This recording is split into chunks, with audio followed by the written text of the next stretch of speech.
All right. Well, the other thing we're doing today is we're gonna do a look at we're gonna pull back the curtain a little bit.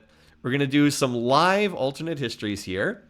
The game that we're gonna do is the one that we just did last week, playoff game number 3, largely because I am just curious about this. So we've got our spreadsheet all set up here for tracking this. So here's what actually happened. Churchill won. Chin came in second, very undeservedly. Pericles first to die. Spaceship, this insanely late 397 victory date. 10 wars. So we've got our data spreadsheet ready to go. We're going to start plugging in the results. So I'll be flipping back and forth there. So if you're curious about how we do this, how do we actually do these alternate histories? So we run 20 repetitions of the map. 30 would be better. 100 would be better yet. But they do take a while to do. And it just kind of takes too much time. So we've settled on doing 20 map repeats. Even though, like I said, more would be better. But there's a limit to how much time we're willing to invest into this. So the way that we do this is we load up the save game file. The one thing that I have taken the save game file, it looks exactly like it did back when we ran the game for real. Except there's one difference is I have changed it so we now have new random seed on reload. I have tested the alternate histories without doing this. The games actually tend to play out very similarly if you don't flip this on, because the AI will tend to be making the same decisions in the same way game after game. But if you flip this on every single time that you redo the game, you have new RNG seeds every single time. So that's why we turn this on. Otherwise, it is exactly the same. Now, we could, of course, do this by just clicking next turn, 350 times. But there is a faster way to do this. I'm going to turn off the tile yields. So first, we're going to put the game in debug mode. You hit the tilde key, which is in the top left corner of an American keyboard, and then type Chipotle. This puts the game in debug mode. Most of you watching probably already know this. Then we hit Control Z, and then that reveals the whole map and will tell us what they're researching. This is what we do when we run a normal game of AI Survivor. Then we just start clicking next turn, next turn, next turn. But there is a way to do this faster. And there's a debug command that you can use to make the game play itself. By the way, there's actually a ton of fun stuff you can do in debug mode. This is just one option.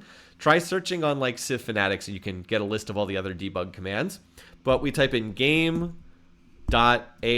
play, and then you list how many turns you want it to run. We're going to run 350 because that should be long enough for the game to end. We'll see if it takes longer than that. So we're going to do AI play 350, and off we go. So now I'm going to close the debug command, and now the game will play itself for 350 turns. So it'll go by pretty quickly, much, much faster. We are not going to sit here and hit next turn. So you got to keep an eye on what's going on. Now, if you want to, you can play the games out individually, but I am not going to do that 20 times in a row. So let's try to keep an eye on what's going on. All right, how are they? Oh, look at this. This Barb City did not spawn here in the game that we actually watched. Interesting. That is probably an awkward spot for Victoria. And it looks like Pericles has gotten a little bit closer to the center of the map this time around, as opposed to what we saw. Who's getting the religions? Churchill has founded one religion, and Mehmed has the other. Is that what we saw in the game that actually took place? I'm trying to remember who actually founded the religions in the games that we saw. Interesting. Well, Churchill looks like he's had a really good land grab in this game. It seems like he had a pretty good start here. Yeah, Churchill expanded northwest this time. That's true. Looks like and this. Wait, what? Pericles is at war with Victoria. What? I saw that Canterbury just switched sides. I was like, wait a minute, what? Okay, Vicky not having a good start. She actually just lost London, but then recaptured it. Okay, well, Pericles is now in a two-front war with Victoria and Sitting Bull. What? And Churchill's at war with Mehmed. Well, Vicky's not winning this game. This game's not happening, definitely. So Churchill's at war with Mehmed. And then Pericles is in a two-front war. Okay. Well, I'm surprised. So Pericles is at war with Sitting Bull again, just as they had in the actual game. Interesting.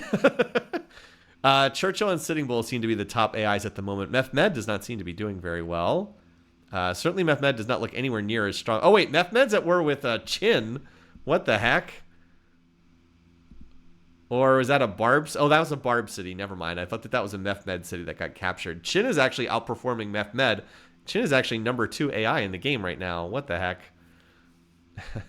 So this game doesn't look that much like the one that we saw. Aside from the fact that Victoria is struggling, Mehmed is certainly doing nothing like what we saw in that first game. So, okay, these wars are still ongoing. We haven't really seen much territory change hands, though. Pericles probably would have run over Victoria, but him being in the two-front war is a problem. And Sitting Bull just took over one of his cities, so Pericles is in some trouble here. Vicky is also... Apparently no one's still taken this Barb city. So Vicky lost... Oh, that's right. Vicky lost her capital earlier, so she's stuck on just 4 cities. Yeah. She seems to have had real problems with the barbarians again. Okay, so Churchill apparently walked all the way across the map and captured Istanbul instead of any of the other Mehmed cities. Okay, Churchill, you troll. Okay, what's going on? Whoever Pericles attacks might be more random than I think. Well, Victoria pieced out with Pericles, so now it's just Sitting Bull against Pericles. But Sitting Bull does seem to be winning that war because he's already taken Corinth and Argos over there. And Vicky has crammed another city here. You know, Vicky is actually kind of leading in. She is one of the tech leaders despite having 5 cities. So she might not be totally out of this yet, especially if Sitting Bull takes out Pericles. Is Pericles going to be first to die again? Well, Mehmed looks like he's dying pretty quickly. Churchill apparently, despite being on the other side of the continent, is killing him. What a weird game we've got here. So it's Churchill and Sitting Bull that are taking over in this one. Churchill successfully Gallipoli'd. Something like that. Well, Pericles is almost dead. Let's see who's the first one. We gotta take note for who's first to die here in this game. Of course, it'll all be in the replay afterwards if I would miss it. But yeah, this is a little different than what we saw. Pericles is down to 3 cities remaining, and Churchill is doing a number over there on Mehmed, who's also down to 2 cities remaining. So it's really just which one of these is going to be the first to die. It looks like we're going to have 3 strong AIs: Churchill, Chin, and Sitting Bull. I don't really know how Chin is as strong as he is, despite his minimal territory, but apparently he's pretty strong. Yeah, both alternate histories today involve Sitting Bull. It's true. It's true. Of course, if we're doing a playoff game, odds are we're going to have at least... The odds are 2 out of 3. We're going to have one leader from an opening round. One of the leaders from any opening round game. All right, 2 cities left for Pericles. 2 cities left for Mehmed. I had Mehmed first to die for my prediction, so I wouldn't mind being proven belatedly correct, even though I did not anticipate Churchill killing Mehmed in a 1v1 cross map. Okay, Vicky is pretty far behind in tech, I guess. All right, 1 city left for both of these two. Who's going to be the first one? Let's see if we can get them both on the screen at the same time. Which one's going to be the first to die? Oh, wait, no. Never mind. Pericles has 2 cities left, so Mehmed's going to be first to die. Pericles has 2 cities left. Never mind. We didn't have... Oh, apparently we had Qin Shi Huang just attack Sitting Bull as well. So that might slow that down a little bit. Slow down the attack on Pericles. But this is definitely it for Mehmed. Okay, so Mehmed is first to die. I'm going to mark that down. Off screen. You guys are still seeing the Civ4.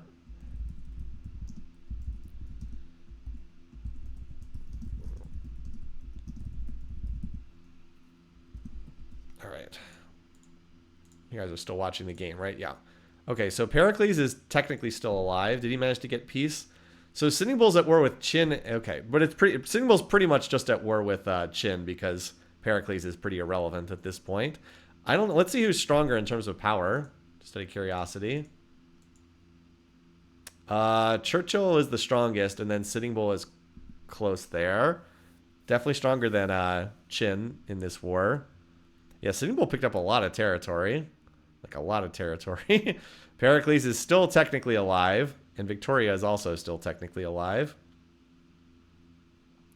But I think Churchill, I don't know, Churchill and Sitting Bull I think are pretty comparable overall. Sitting Bull would probably benefit if he could get out of this war.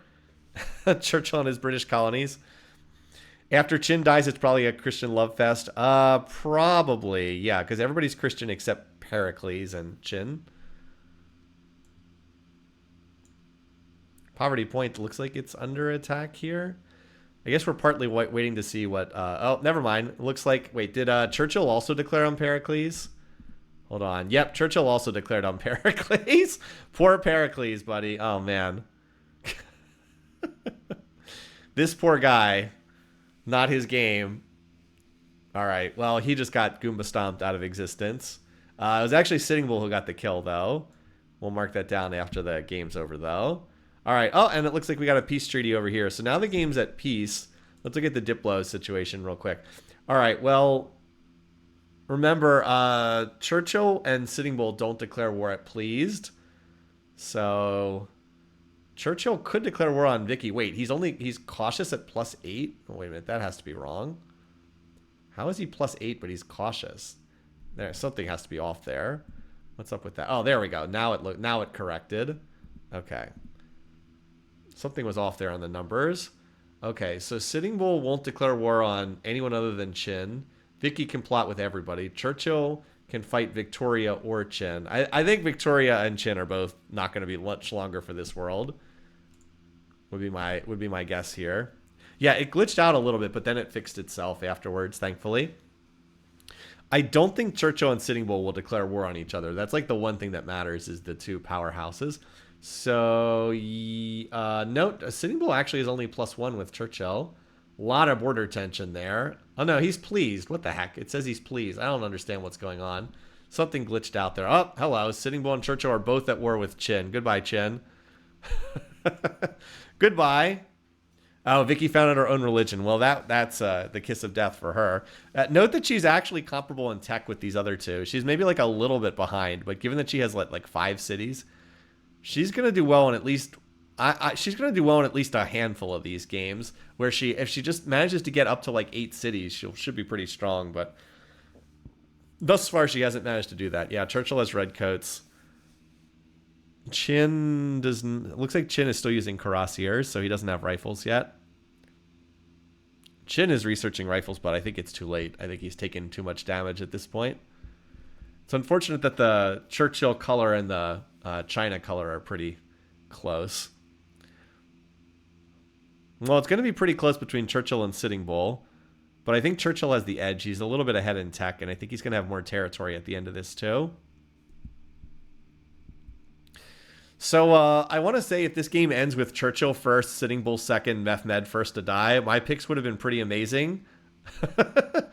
Because I had all of that except I had Victoria winning instead of Churchill. So feeling a little better about the picks I made last week, which flopped on their face, but are looking a heck of a lot better here in this alternate. Now, granted, this is just one other map replay. We're going to do a bunch of these, and we'll see. Yeah, Qin Shi Huang is certainly dying. Chin being in the championship game does not feel right. Yeah, Vicky's been heard a little bit about Barb cities popping up on her expansion path, but, you know, sometimes that does happen. Anyway, this part of the game is not as interesting, but we gotta continue to let the turns race by. It takes a little bit longer for my laptop to process the turns towards the end. Like the initial ones go by super fast, but when there's like a 3 or 4 or 500 units moving around, it takes a little longer for the later turns to process. Yeah, Churchill's definitely gotten out to a bit of a score lead over Sitting Bull here. I'd prefer Sitting Bull. I mean, he played a better game than Chin, certainly. I think I would have rather had him in the championship because he played a way better game. I thought Sitting Bull would be pretty strong on this map. He certainly is strong in this game. It's not like Qin Shi Huang did anything in the game last week. I just think that the two Western leaders are pretty screwed based on piece weight differentials. All right, it's still a 2v1 right now. Still a 2v1 situation. That's right. You can disable the save every turn. I'll try to do that before the next one. And that does speed things up a little bit if it doesn't have to save every turn. That's a good suggestion, Burninator. I think we've done that in the past, but I wasn't thinking about that. Then I have to remember to turn it back on in the future, but that's fine. All right, only one city left. Who's going to get the kill? It looks like it's going to be Churchill. He's the one with units outside that last city. There's also a random ironclad out there. Probably turn the resources off at this point. Certainly looks like Churchill is going to get the last hit here.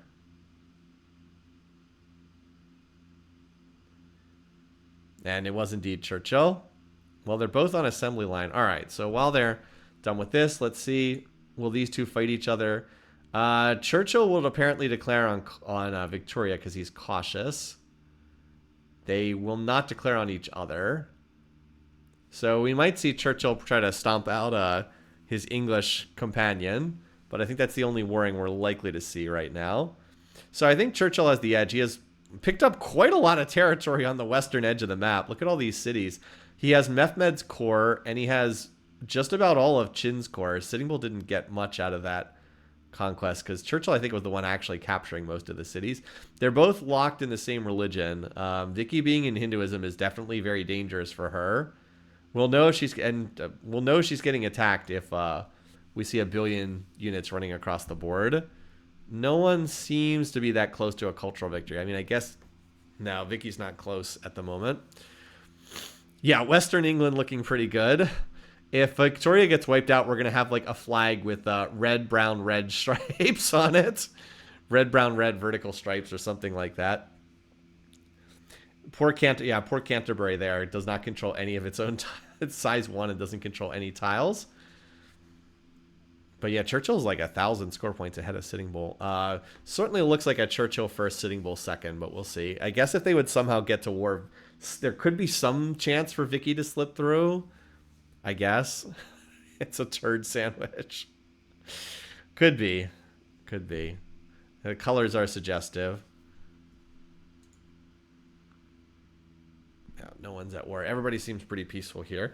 So London's not the capital because London was briefly captured by Pericles earlier in the game. Yeah, good question. Got captured earlier. Canterbury building a jail. I mean, the city has like 500 culture. It's at 60% borders, but it still doesn't control any of its own tiles.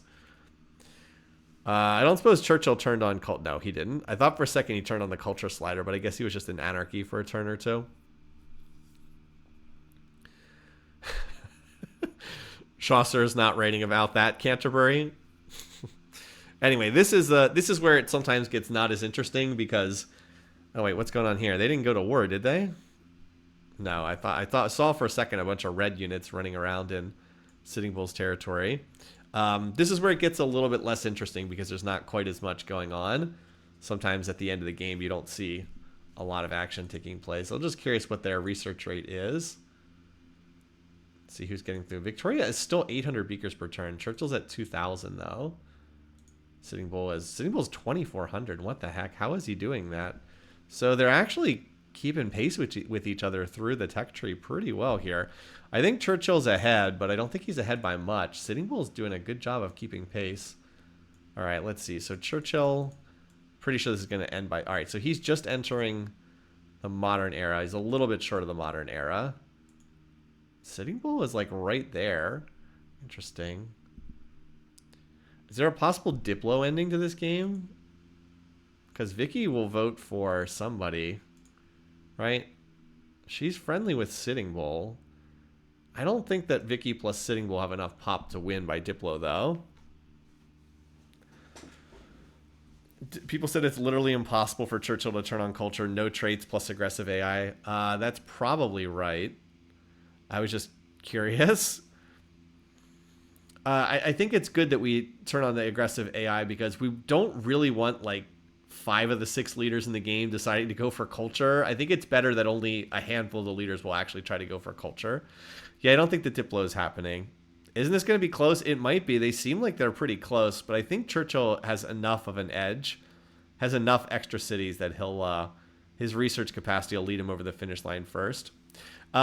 Seems like, I mean, I don't think these two are going to fight each other. So I guess Churchill, you know, if Churchill took Vicky's territory, he would be very close to the domination limit because he's already at 53%, 52%. And Vicky has, what, like 10%-ish? Whoops, I wanted Victoria here. Yeah, he probably could win by domination if he takes out Victoria. We'll see. He's been able to go to war with her for a long time. How did the observer Civ die? Well, we put it in debug mode. We have it in we're running the AI autoplay. Well, she actually did found some extra cities. 1, 2, 3, 4, 5, 6. She actually got up to 7 cities in this game, which is kind of interesting. I mean, she's on assembly line. I mean, she's not keeping pace with the Churchill and Sitting Bull, but I mean, she's not that far behind. I still think that if she can actually get out to a decent number of cities, she can win this game. Someone on CSC tried to run without aggressive AIs. Stopped after 2 games because of how horrible they were. Turn 400 Shaka Culture War with 5 wars. Yeah, you kind of need the AIs to be aggressive for this to work.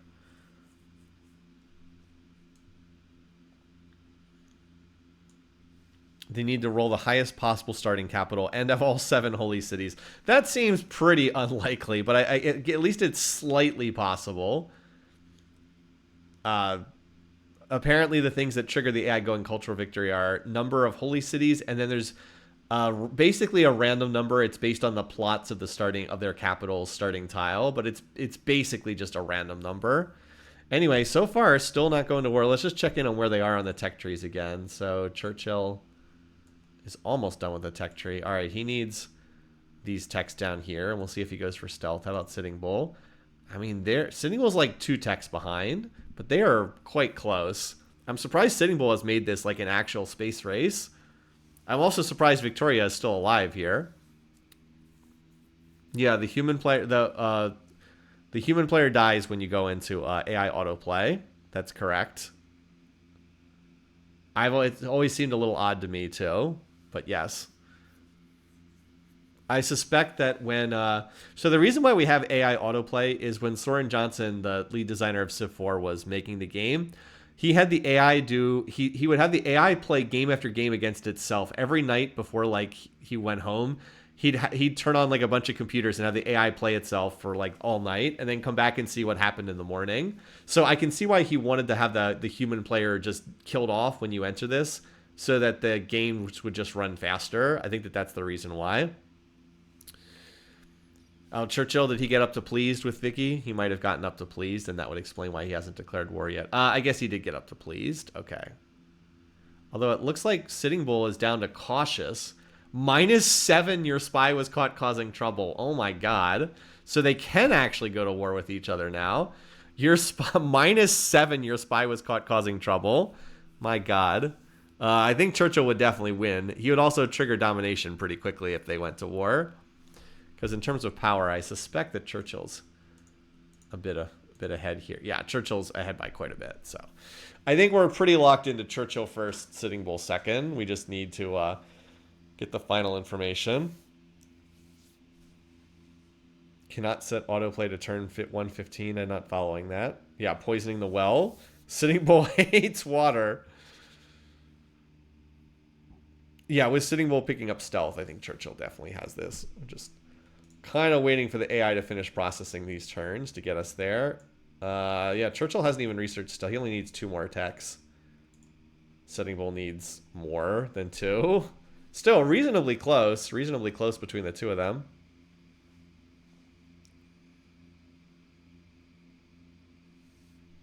I'll just jot down a couple more notes on this. Let's see.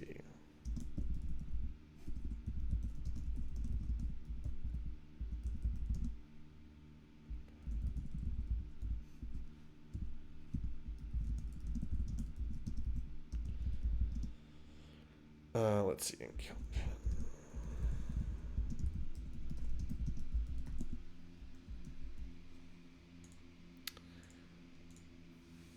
One set of alternate histories where Sitting Bull got unlucky, one where he got unlucky. Yeah, I don't think he's been unlucky in this game, though.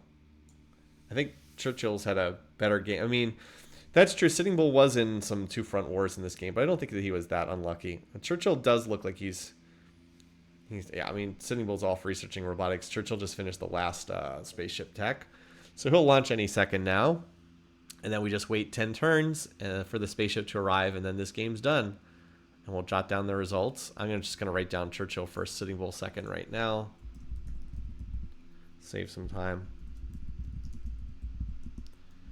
But I don't know need to figure out what the victory date is. And I guess it's still possible that they could go to war and could have a domination ending here instead, but unlikely.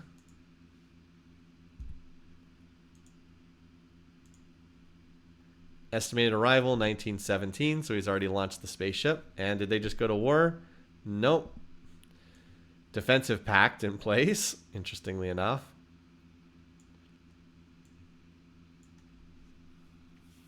So that's like 8 more turns. Yeah, Vicky's still alive somehow, somewhat surprisingly. Oh, I see. Link Marisama said Sitting Bull was unlucky in the actual game relative to the alternate histories. Yeah, I think Sitting Bull's going to have a lot of top 2s on this map. Just because I think his start's pretty good, and I think his diplomatic position's pretty good too. Also, did they go to war? Yes, they did. So they did actually go to war. We've seen this happen so many times. The AI launches the spaceship and then just launches a war immediately thereafter. I think Churchill is quite a bit stronger here. Yeah, although Sitting Bull is not a sitting duck. What's our domination percentage? I think the spaceship's going to arrive before we could see any potential domination result. But yeah, apparently the 2 of them went to war here. This would have been a kind of an interesting game to see on live stream. This one would have been fun to watch. Right, either Wynekopek or Willem. I said Wynekopek, Willem, Hannibal. 2 of the 3 of them probably should have moved on. But instead, none of the 3 of them moved on. None of them moved on, as it turned out. There's an AI autoplay mod where you don't die and don't need to fill about. Yeah. It's good to hear that someone put that together. Unfortunately, this war is causing the turns to chug a little bit more slowly, but we only have 2 more turns until this spaceship arrives. So I think that it's about to wrap up because I think it's turn 19. I think it's 1917. Churchill's spaceship arrives. Of course, if this had been earlier, it might have been enough to knock Sitting Bull out of 2nd place, but again, doesn't seem like that's going to happen. I generally don't invest a lot in mods, usually, but I do appreciate hearing about it. All right, there we go. Churchill spaceship victory. Turn 337, it looks like it was. All right. So now we get to do the fun stuff, which is we got to fill in our spreadsheet. I should have opened this earlier. The wonderful world of remembering stuff. All right, so first of all, make sure we get the screenshot. I always have to double check just to make sure that the screenshot took, because even though it looks like it would take, sometimes it doesn't. I've definitely had times where I hit print screen and it didn't take. All right, so we did get the screenshot. Put this on the desktop here so you can actually see what I'm doing. Alrighty, now we get to fill in our information. So on here, victory type, spaceship. Victory date, 337. Now we get to fill in our data. All right, so who actually survived this game? It'll be a little bit faster on the future games. All right, so fill this in. So Sitting Bull did not die. Churchill didn't die. Vicky, somewhat surprisingly, did not die. All right, as for the others, we'll fill them in a second. So the way that I do this is I go backwards from the details here. Alrighty. So first we need to keep track of the war declarations. Pericles attacks Victoria. This is the part. So I have a little counter here that makes sure that these add up correctly. If one of these says 2 and the other says 4, that means I filled them in the wrong spots. All right. Churchill declares on Mehmed. I'm gonna have to get used to Churchill being red on this tracker here. Sitting Bull declares on Pericles. So we keep track of who declares war on whom, because it actually is pretty noteworthy in the data at the end. Captured, captured, captured, captured. Just looking at the red text, it's the only thing that we are tracking here is stuff. Chin declares on Sitting Bull.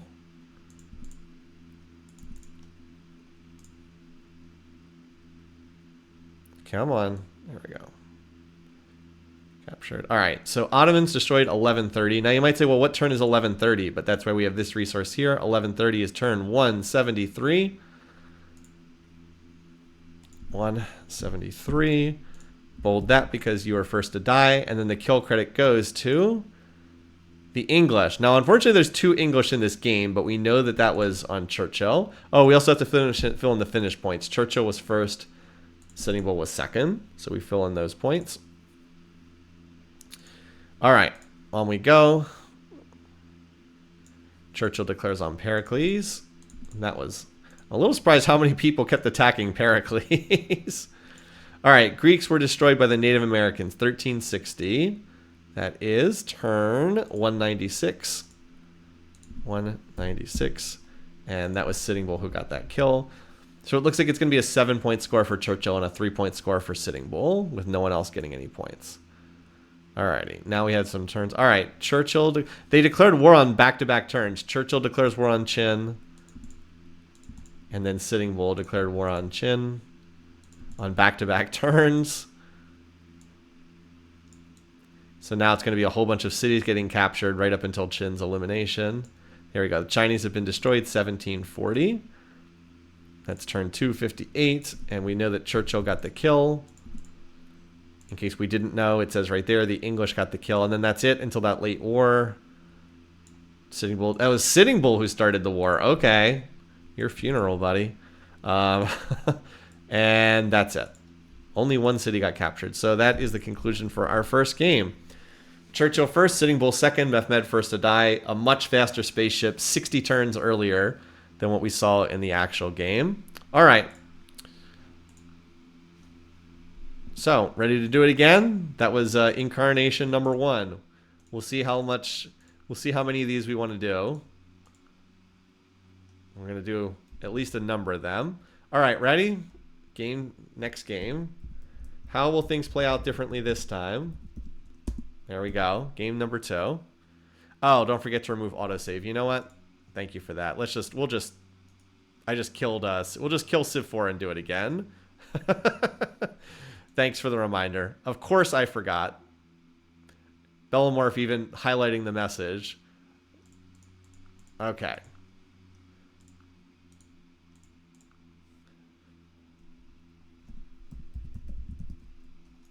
All right, options.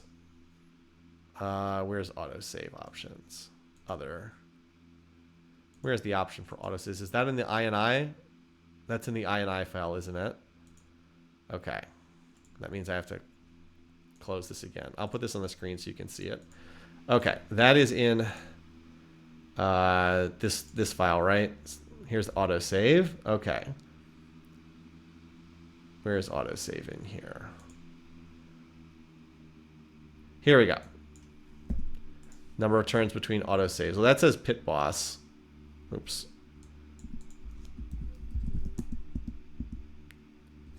Where's the other? Here we go. Here we go. Number of turns between autosaves. 0. So this should turn off the autosave interval. Okay. There we go. That should do it. In theory. Yes, I have spent a lot of time in the INI file over the years. So the write-up for the opening round game, it is on the website. I haven't posted a link to it on the website, but I can put it in the chat again for anyone who might have missed it before. So it's on the website, but I haven't linked it on the website yet. I just uploaded it before here. Okay, so game number. Yes, thank you, Slash. You have it. I was just about to grab it. All right, so we should have the autosave turned off now. Hopefully I'll remember to turn it back on again after we're done here. Thank you, Burninator. Okay, so game.ai play. Let's go. Ah, and indeed it worked. It's not auto-saving. So that should speed things along a little bit faster. Okay, so let's see what happens differently this game. Note that the AI does like to pick the same spots for its second city, because like this is... Wait a minute, didn't Poverty Point go over here in the west in the actual game that we watched? Am I wrong about that? Okay, oh, also Vicky got this spot here. Or did she get that before? That Barb City has popped up in the same spot again, though. That's kind of bad for Victoria. Oh, she didn't get this spot here. She got this spot in some of the other games. But she did get spots over here. Interesting. Well, I'm just curious. Religion seemed to be going faster in the game. Yes, agreed. Who got that? So Pericles has one religion. So this game, it's Churchill and Pericles with the two religions. So not Mehmed. Mehmed does seem to be expanding pretty well, though. And this Barb City went to Pericles. Okay, Churchill's expanding pretty well over here. Chin is struggling again, as usual. He seems to have crashed his economy. No one's at... Oh, wait, no, there is a war. Pericles Victoria at war again. Interesting. Oh, Victoria captured this city from Pericles over here. I don't know if she can hold it. Yeah, I was like, I don't know if she can hold this city, but she did capture it. So the high peace weights are fighting each other a bit more than I thought. I did not expect Victoria and Pericles to be at war like this. But they are, so that's something. It looks like Churchill is just the strongest AI on this map because this is the third game in a row that he's just pretty clearly taken the score lead early. All right, Mehmed and Sitting Bull have gone to war. I'm not surprised with that. Mehmed has picked up Pericles' religion. Okay, so once again, everyone's in the same religion except that Mehmed and Pericles are sharing a religion here. So they might work together in this one. What else are we seeing in terms of war? Just those two wars so far. Their peace weight's very similar, but, border tension can make almost anyone end up in warfare. So Vicky has gotten squeezed again. She's once again on 6 cities. I think she's in a slightly better spot than in some of these other games. She will need to get some territory from Pericles, though, to be relevant. It does seem like Churchill staying out of the early wars is probably good for him. And now Mehmed's in it. Wait, Chin declared war on Mehmed. Okay. Bad news for Mehmed, because now he's in a 2-front war against the Chinese as well down here. Chin looks pretty weak at the moment. Game is more evenly balanced than the last game. The last game got really weird really fast when Churchill, and the alternate history we just did, when Churchill ran across the map. Pericles is building an awful lot of chariots. He has iron, so he should be able to build something better than chariots. Anyway, Mehmed and Chin are at war, and Vicky and Pericles are back to war again as well. Who's the power leader between those struggles? So Churchill's the clear power leader. Okay, it looks like Pericles did not take a good trade in his initial war. He lost a bunch of units. Maybe he tried to attack something behind walls or something. So far, though, Mehmed has been holding up. It looks like Churchill's going on his cross-map invasion. Uh-oh, Mehmed's in a 3-front war. Churchill's going on a cross-map invasion again. I mean, he almost has to because he's please-locked, and like everybody around him is Christian, so he's kind of please-locked with Sitting Bull and Victoria. So he kind of almost has to go attack either Pericles or Chin. Everybody just keeps making the Gallipoli jokes here. But yeah, he's taking out cities across the map. I wonder if this is going to become a recurring feature of this game, is Churchill attacking across the map against Mehmed. I mean, we saw it in the game on live stream. It just happened very, very late overall in that game. It happened at like turn 300 something. In a lot of these other games, it's happening turn like 120, 150. He is going straight for Istanbul, apparently. Poor Mehmed getting ganged up on again. It's again, he's running a religion that nobody else is following, so it's kind of bad for him. Well, we held this attack down here.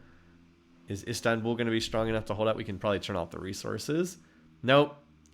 All right, Mehmed looks like he's going to be first to die again, although at this time, Sitting Bull is getting a little bit more out of that. But Pericles is also still alive, whereas he died pretty quickly in the last game that we saw. Looks like Churchill's going to get most of the spoils, though, even though he's on literally the other side of the world. Update the the leader profiles to include warmonger, respect, and base relations. Possibly. I am, even myself, not super familiar with how those work, although I know that they do affect how the AI feels. All right, Chin actually got the kill credit, so okay. But Mehmed's first to die again.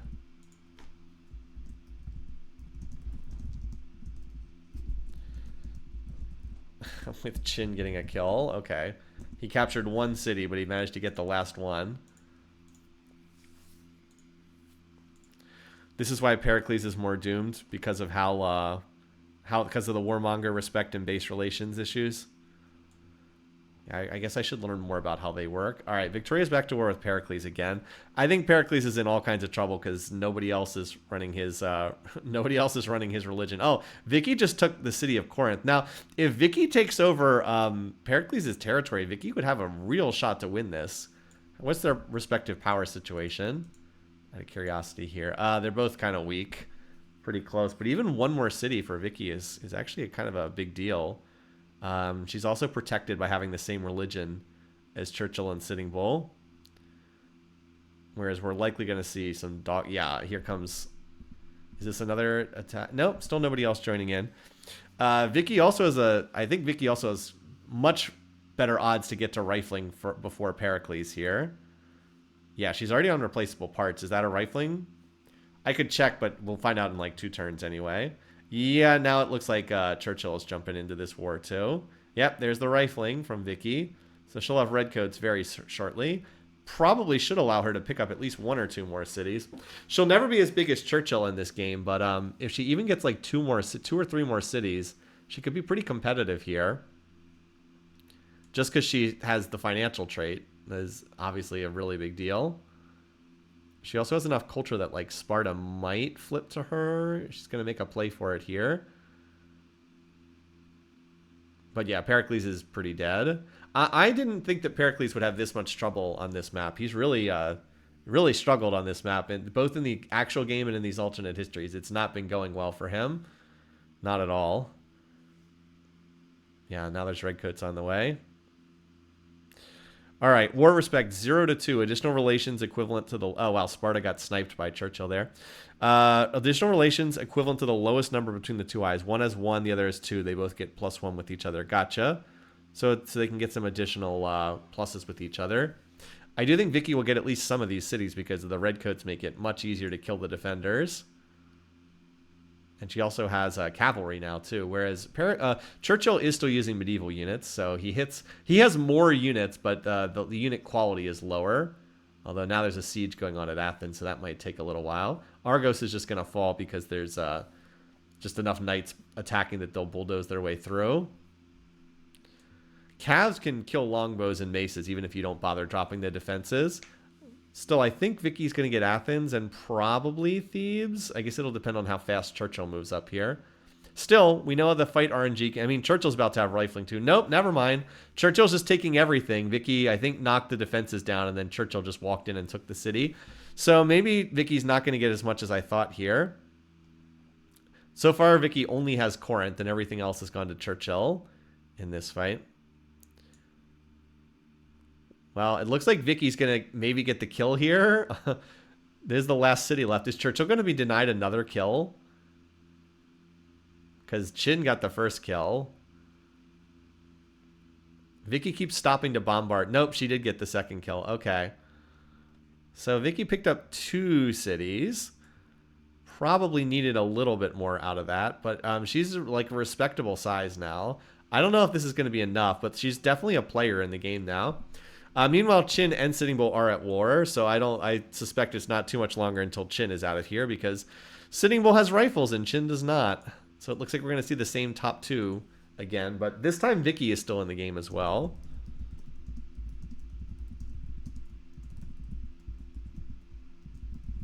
So it's a little different this game because Victoria is still around, and I believe she actually is comparable. I think she's very comparable in tech to Churchill. And then meanwhile, we've also got this ongoing war over here. So the dynamics are a little different. We're going to have like three entities in the game instead of just... Well, Vicky was technically in the game last time, but she was so weak, she was kind of irrelevant. Yeah, Vicky got the kill that time. Oh yeah, the one tile path connecting Churchill's territory. The one, it's like... I mean, these guys all have open borders, so it doesn't matter that much, but it is pretty funny. Yeah, it would have been... So if... I actually think the Athens kill going to... Churchill was a pretty big deal here because if Vicky had gotten this city, she would have enough cultural pressure on Knossos and Sparta that they probably would have been gifted over, or at the very least, they would have been so culturally crushed as to be useless. So, like, if she had gotten this city, she probably would have gotten the other 2 cities as well. And then, like, that takes her from... How many cities does she have right now? 1, 2, 3, 4, 5, 6, 7, 8. I mean, that takes her from, like, 8 to 11 cities. And, like, that's a big increase for... She's actually ahead of Sitting Bull in terms of size, or in terms of score right now. So Sitting Bull is still fighting Chin. At the very least, we have a real fight for second place here. I suspect Churchill will win this game. Oh, yeah. How does Churchill feel about these guys? We can check real quick. Come on. Runs a little more. He's please locked currently with everyone. That said, he doesn't love Sitting Bull. If Sitting Bull does his usual water poisoning shenanigans, we could see something there.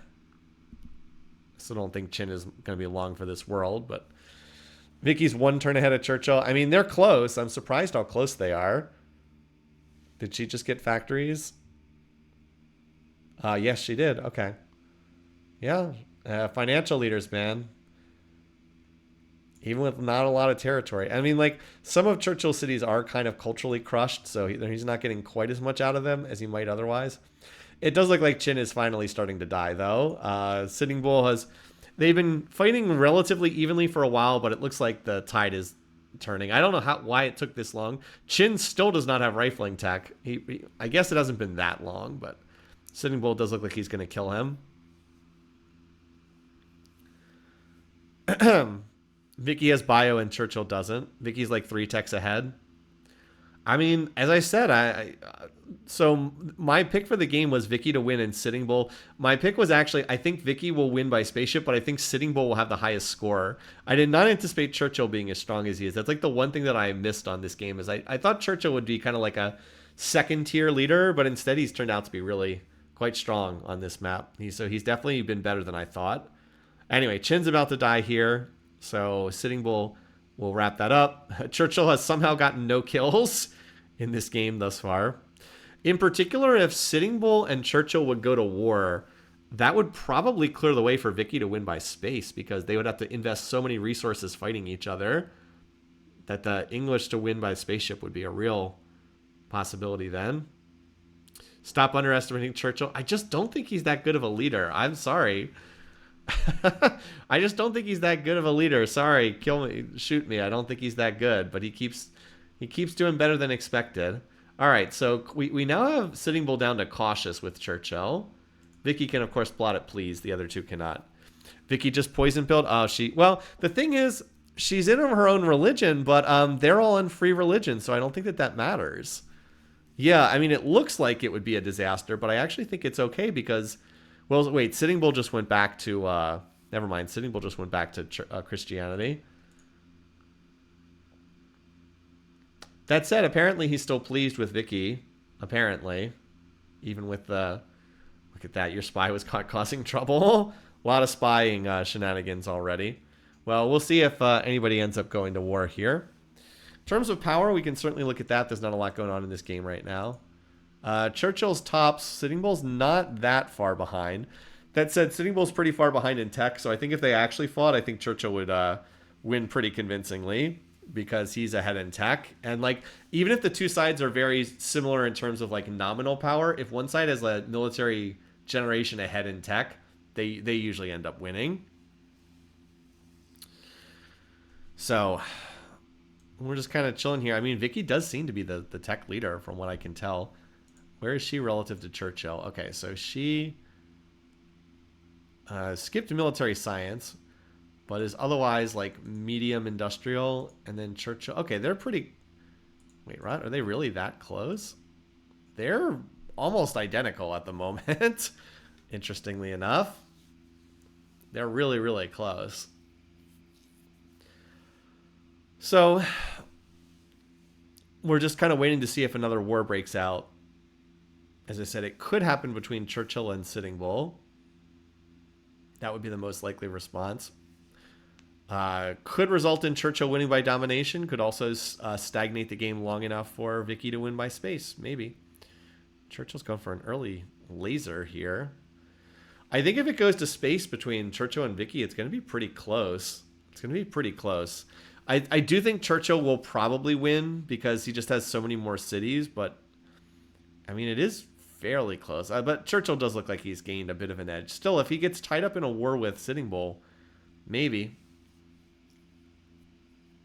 If I had to bet, though, I'd say I would probably wager on Churchill. Again, I think if Vicky had gotten Athens here, and then maybe these other two cities. That might be enough. Might have been enough to flip it, but yeah, Churchill's already on robotics, which again is not necessary for the spaceship. But I don't think we have a Diplo ending in place for this game based on what I'm seeing. I don't think anyone likes each other enough to vote for them in the UN.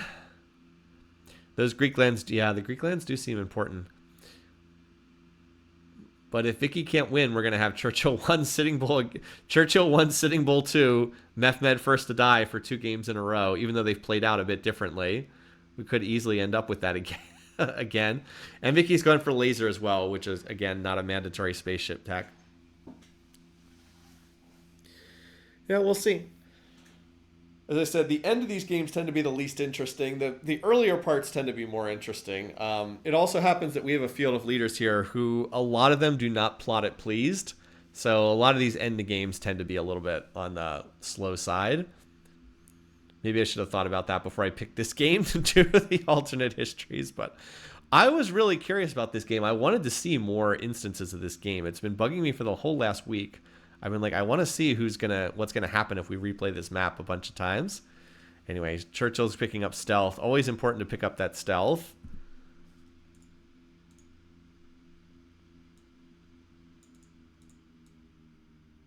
He has most of the other spaceship techs. I guess he needs about 6 or 7 roughly, because he needs to get to fusion and then to genetics in order to launch the spaceship. Does not look like Vicky can beat him to space at this point. It does not appear that Vicky can outrace him to space. He's just too far ahead. And Vicky's, for every non-mandatory spaceship tech that Churchill's picking up, Vicky's also picking up the same thing. So Churchill not as dominant in this game. At last game he was at like 55% land area and population. This game he's like 45%.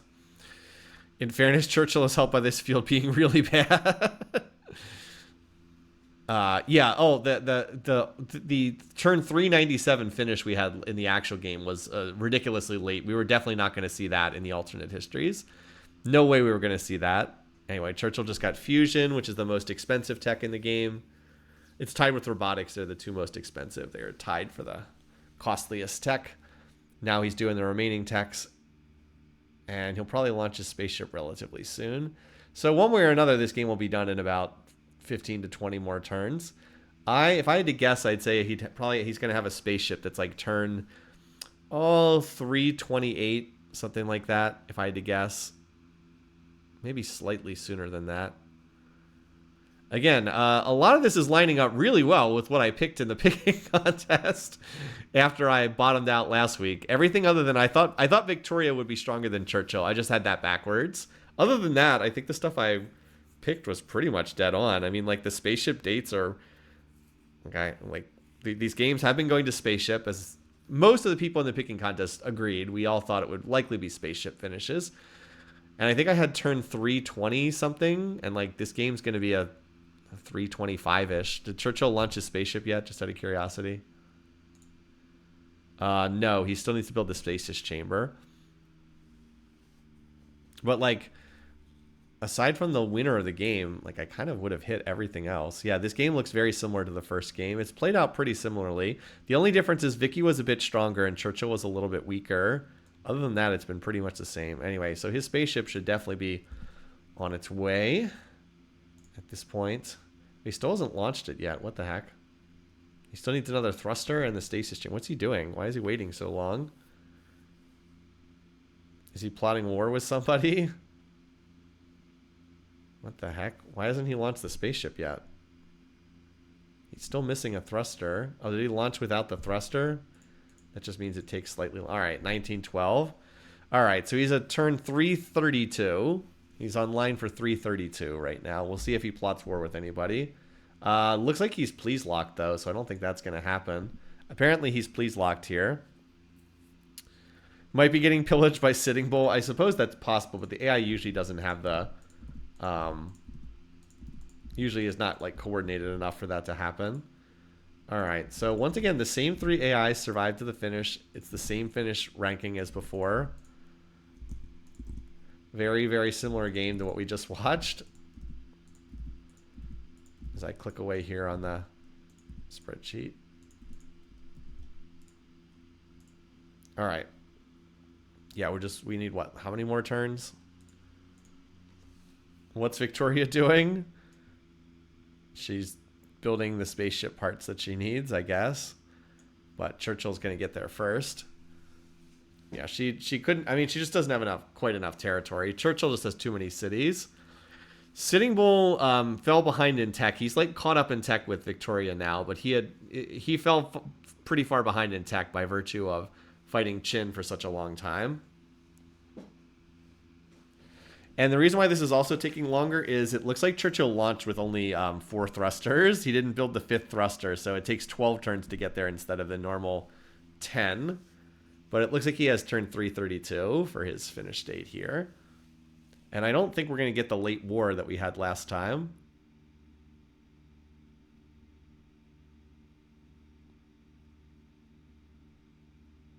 I'm doing my best to make this interesting, but the final 100 turns of this game were pretty boring. It was just Churchill, Sitting Bull, and Victoria sitting there and building. All right, this should be at turn 332. There we go. 332. If you want to bring up, you can bring up the replay console at any point in time in debug mode with Shift 1. It's Shift F1. So we were 337 last game, 332 this game. All right, now we got to start filling in our details. So we watch the replay here. Not a lot changed at the end of the game. A long, long, peaceful sequence here. All right, we'll screenshot that. Just make sure the screenshot took. Did it? Yes, it did. Okay, back to the spreadsheet. Okay, so I already filled in that Churchill won and that Sitting Bull got second. All right, let's get our wars, our war counter. All right, Victoria declared the first war of the game, so she's the one who attacked Paris. That's right, we saw her because she captured one of those cities, Corinth. And Sitting Bull declared war on Mehmed.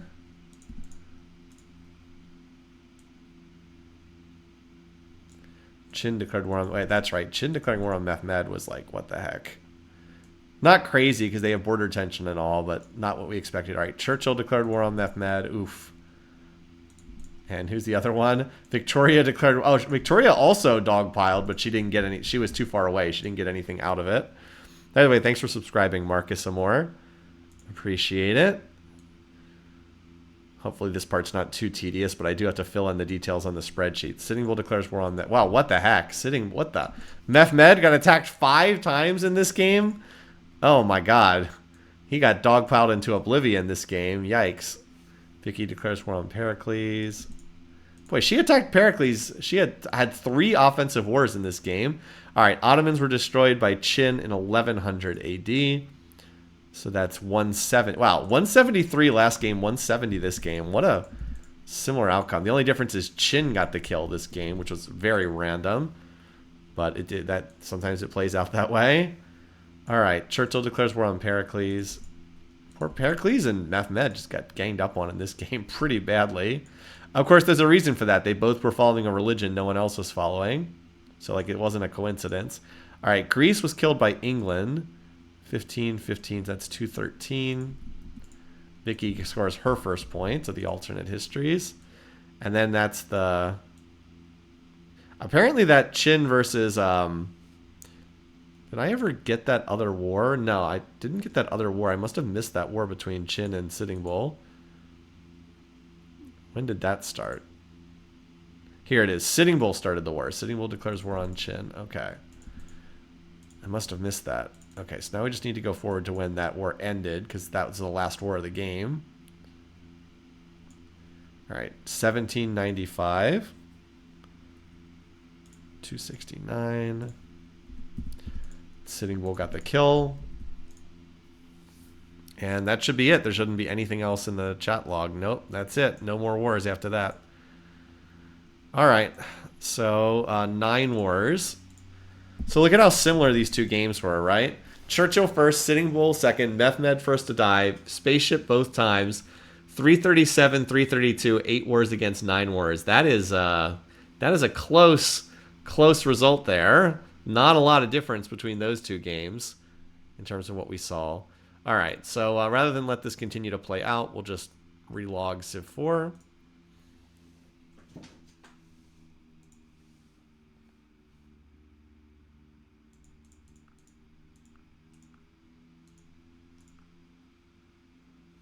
Alrighty. Game number 3. As I said, we'll do a number of these. Sooner or later, we're going to get one that goes off in a different direction. Alright, let's see this time. I am curious if these barb cities are going to keep popping up in the same spots. Yeah, the AI mostly... So, like, this game, Sitting Bull put his city to the northwest again. Last game, he put it to the northeast. I don't know what effect that really has. Vicky went for early Stonehenge. Now, will we see a barb city pop up again here and block Vicky's path? Because we've been seeing barb cities. The last 2 games, barb cities blocked her path right here. Both of the last 2 times. Or is she off in wonder building mode again? This time she got this city to the north, which Pericles got last time. She seems to be focused on building the Great Wall. There is still some space right here for what that's worth.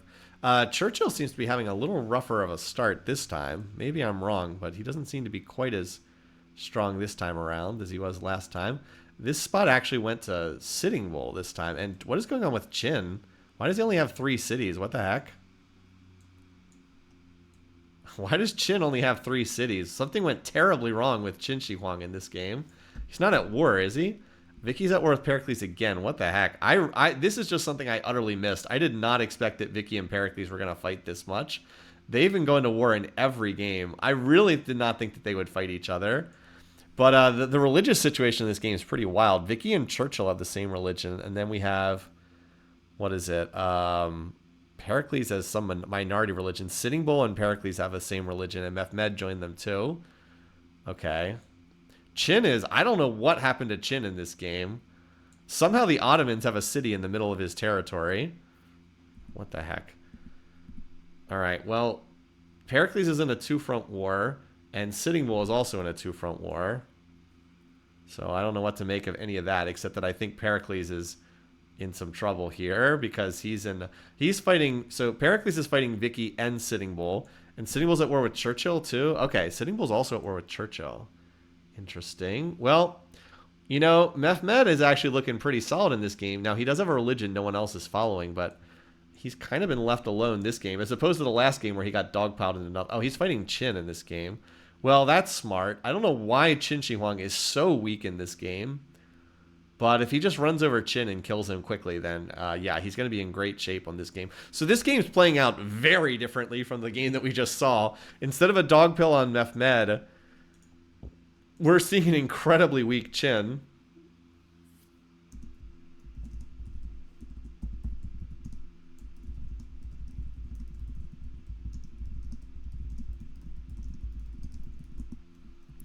Interesting. So we've got something very clearly different this time around. Churchill is just not as strong in this game as he was in the last couple games. For whatever reason, he's not as strong in this one.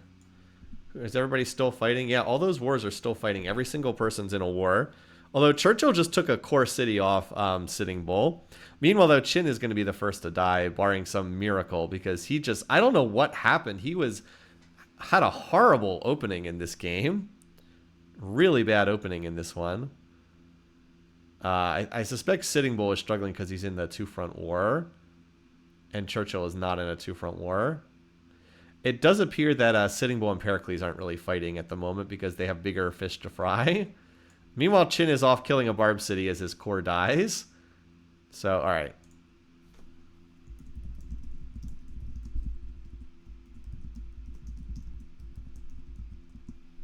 So this time the first to die is going to be Qin Shi Huang.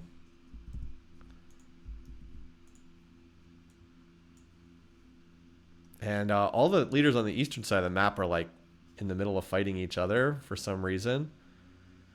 Sitting Bull took a Greek city. Yeah, well, Sitting Bull was at war with Pericles too. I think they are still at war, honestly. Okay, so there goes Qin. Yeah, Sitting Bull is still at war with Pericles.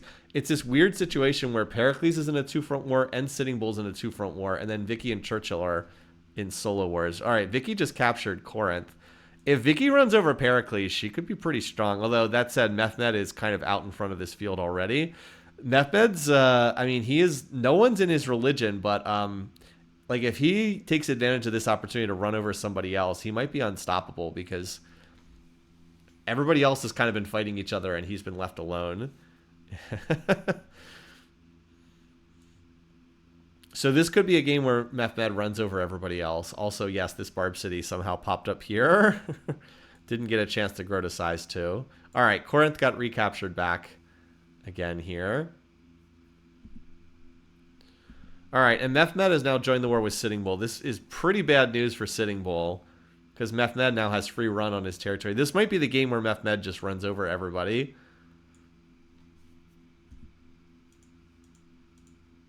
Because everybody else, yeah, he looks like he, because like everybody else just fought each other, and then it could just be everyone else fights, and then Mehmed just kills everyone. He's already taken Snake Town, and now he's trying to capture Mesa Verde. He does have knights, and he just took out all the defenses there, so I suspect it, yeah, Sitting Bull's pretty done at this point in time. He's just gotten trapped in too many wars this time around. And like, unlike the last couple games where Churchill was really strong, Churchill just seems kind of mediocre right now. Like, is there, but is not actually that strong. Pericles is still at war with Sitting Bull and Victoria. So Churchill and Sitting Bull signed peace. Churchill didn't get really anything out. He captured Mountain City, but then he had to give it back or gave it back in the peace treaty. This looks like a Mehmed romp all over the map. Now, Mehmed doesn't declare war at pleased, so maybe that he'll get stopped at some point, but if not, the fact that no one's running Mehmed's religion other than Pericles means he probably doesn't get to pleased with these leaders. So this could just be the game where the green borders just swallow up everything. He just took the capital of Sitting Bull, so it's pretty much curtains for Sitting Bull.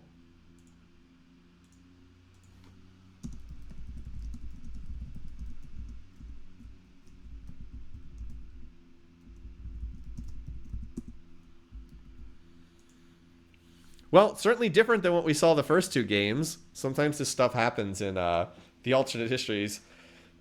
You'll get a read on some things, and then all of a sudden another game pops up, and it's like, oh, okay, well, this was a little bit different. This one was different here. Because Sitting Bull is very dead. Very, very dead. Well, Pericles was briefly in Islam as well, but he's dropped that. Now he's in Christianity. Victoria courting danger by running her own religion here too.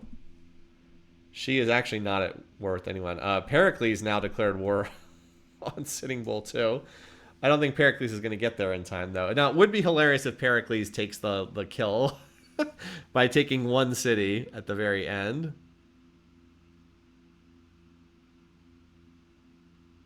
No, but it was indeed Mehmed, who is also picking up rifling tech now. Yeah, Pericles has swapped religions around a lot. Needless to say, this Ottoman Empire is looking pretty strong here. All of China's territory and basically all of the Native American territory. How does Mehmed feel about the other leaders? Well, he likes Pericles, apparently. He's got mutual military struggle and civic bonus. He doesn't like the other 2 leaders at all. He really doesn't like Victoria. So expect to see him keep going in the near future, probably. But I guess Pericles has managed to make himself safe. I don't think he's quite that close to the domination. Actually, he's closer than I thought. 53-48. He's actually not that far off domination. I mean, if he declares war on Churchill and takes all of Churchill's territory, that would be enough. Well, Vicky would have redcoats, but Mehmed already has rifles and cabs, so it's not like Vicky would have an edge or anything. Mehmed's also the tech leader, by the way, because he's researching railroad right now. I suspect he's just going to run over one of the remaining leaders at some point. The logical one would be Pericles, or would be Churchill, but we'll see if he actually goes for it. He seems to dislike Vicky a lot, too. Ottomans are in free religion, so okay. Oh, yeah, he did go to free religion, so He's still pleased with Pericles, though. He's got +4 mutual military struggle. Is really doing a lot of work there. Apparently Churchill is in love with Pericles, and Pericles is in love with him. Apparently.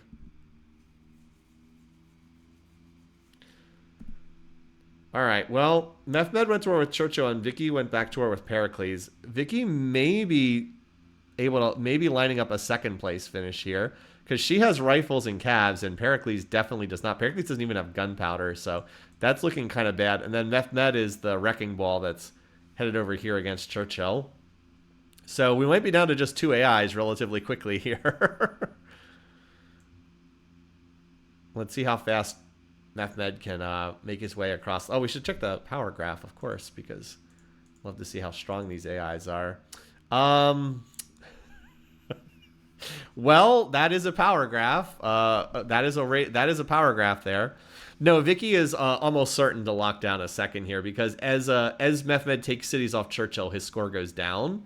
So Vicky will flip into second pretty quickly here. Even if she doesn't take a single city off Pericles, she'll flip into second. I'm kind of surprised she hasn't managed to take a city. Did she sign peace? Nope. She's just been kind of incompetent at actually putting a stack together. Oh, never mind. She's attacking here. She probably has like 1 catapult bombarding this city or something stupid like that. Probably. Yeah, she has like 1 catapult bombarding Corinth. Meanwhile, Mehmed is like running all over Churchill's territory.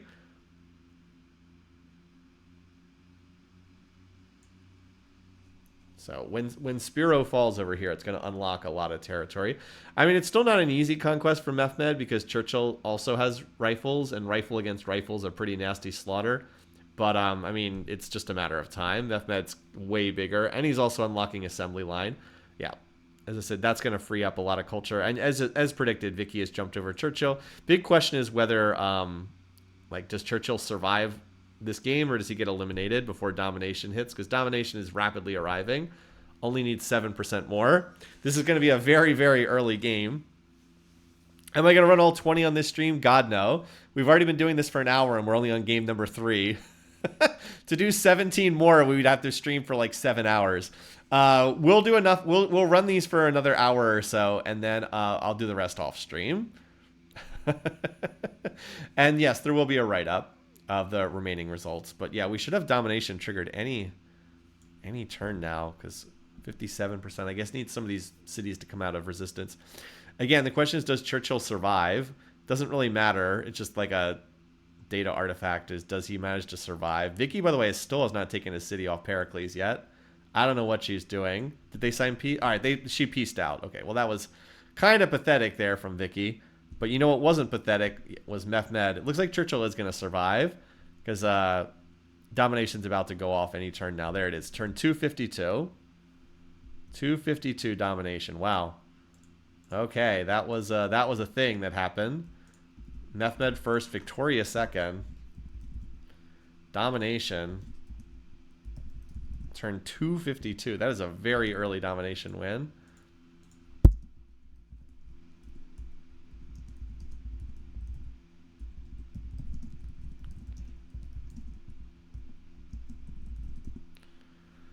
All right. Now we got to mark this down on the spreadsheet. I was just taking a note or two here. Okay. So first, make sure we got the screenshot. It looks like it popped up. It is wild that the game played that differently from what we had seen in the first 2 alternate histories. Let me put this on the desktop so you can see as we write this in. All right, so who survived? Victoria survived. Pericles was still alive. Churchill was still alive. Mehmed was still alive.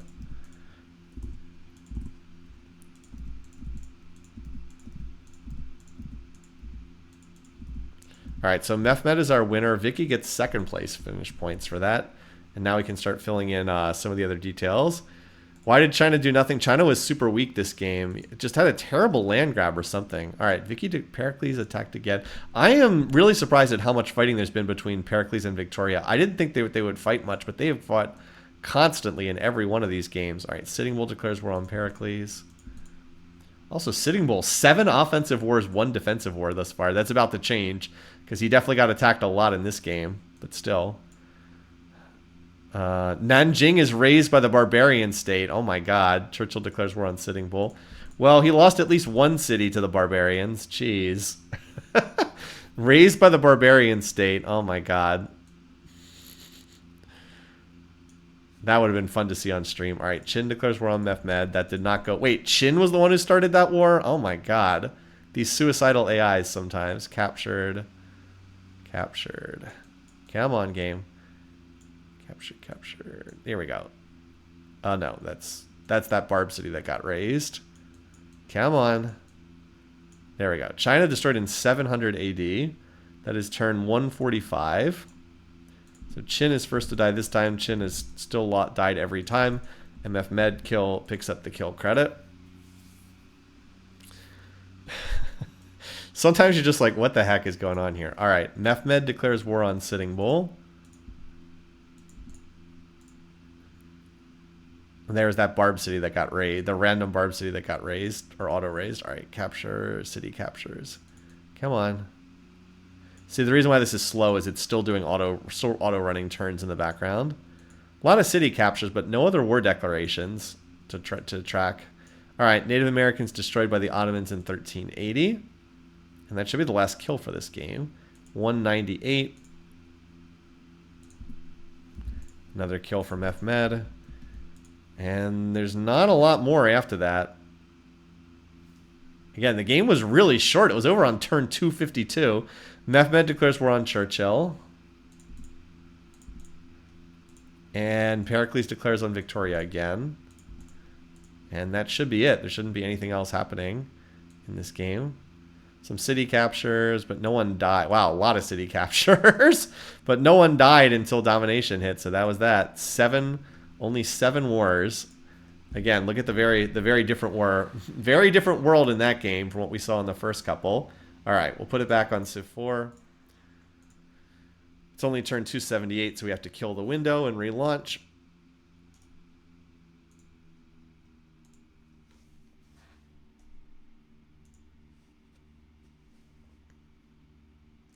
Chin's having, yeah, this Chin's starting position was pretty bad in this one. All right, game number 4. At least that one was fast to do as an alternate history. We didn't even have to go through the late game turns. The game just ended in like the mid game. All right. Sometimes when I'm doing a game with a bunch of high piece weight AIs, I'll only set it to like turn 325 for the autoplay because it's like, if Wynikopak and like Matsumusa are in the game, one of them is going to win by like turn 325. The game's not going to go to turn 350. Okay. So I've been mostly watching where they settle in this part of the map just because this is more congested. Yeah, this spot up here, because sometimes this has gone to Vicky and sometimes this has gone to Pericles. And like Vicky tends to get more in the southeast when that happens. Now there's still quite a bit of room here for... Will Vicky actually be able to like expand here? Because no Barb City has blocked her expand. Nope.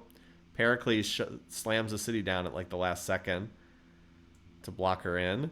So she has gotten boxed in. Again, my read on the map was I thought she would be able to avoid getting boxed in, but that turned out to be wrong. She has not been able to avoid getting boxed in.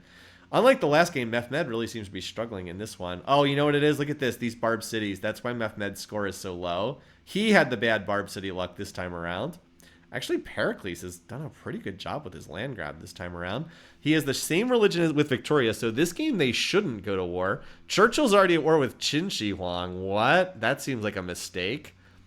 Yeah, look, Vicky got an extra city this time around. I think it's because Churchill went off and fought a war very, very early against Qin. What the heck was that?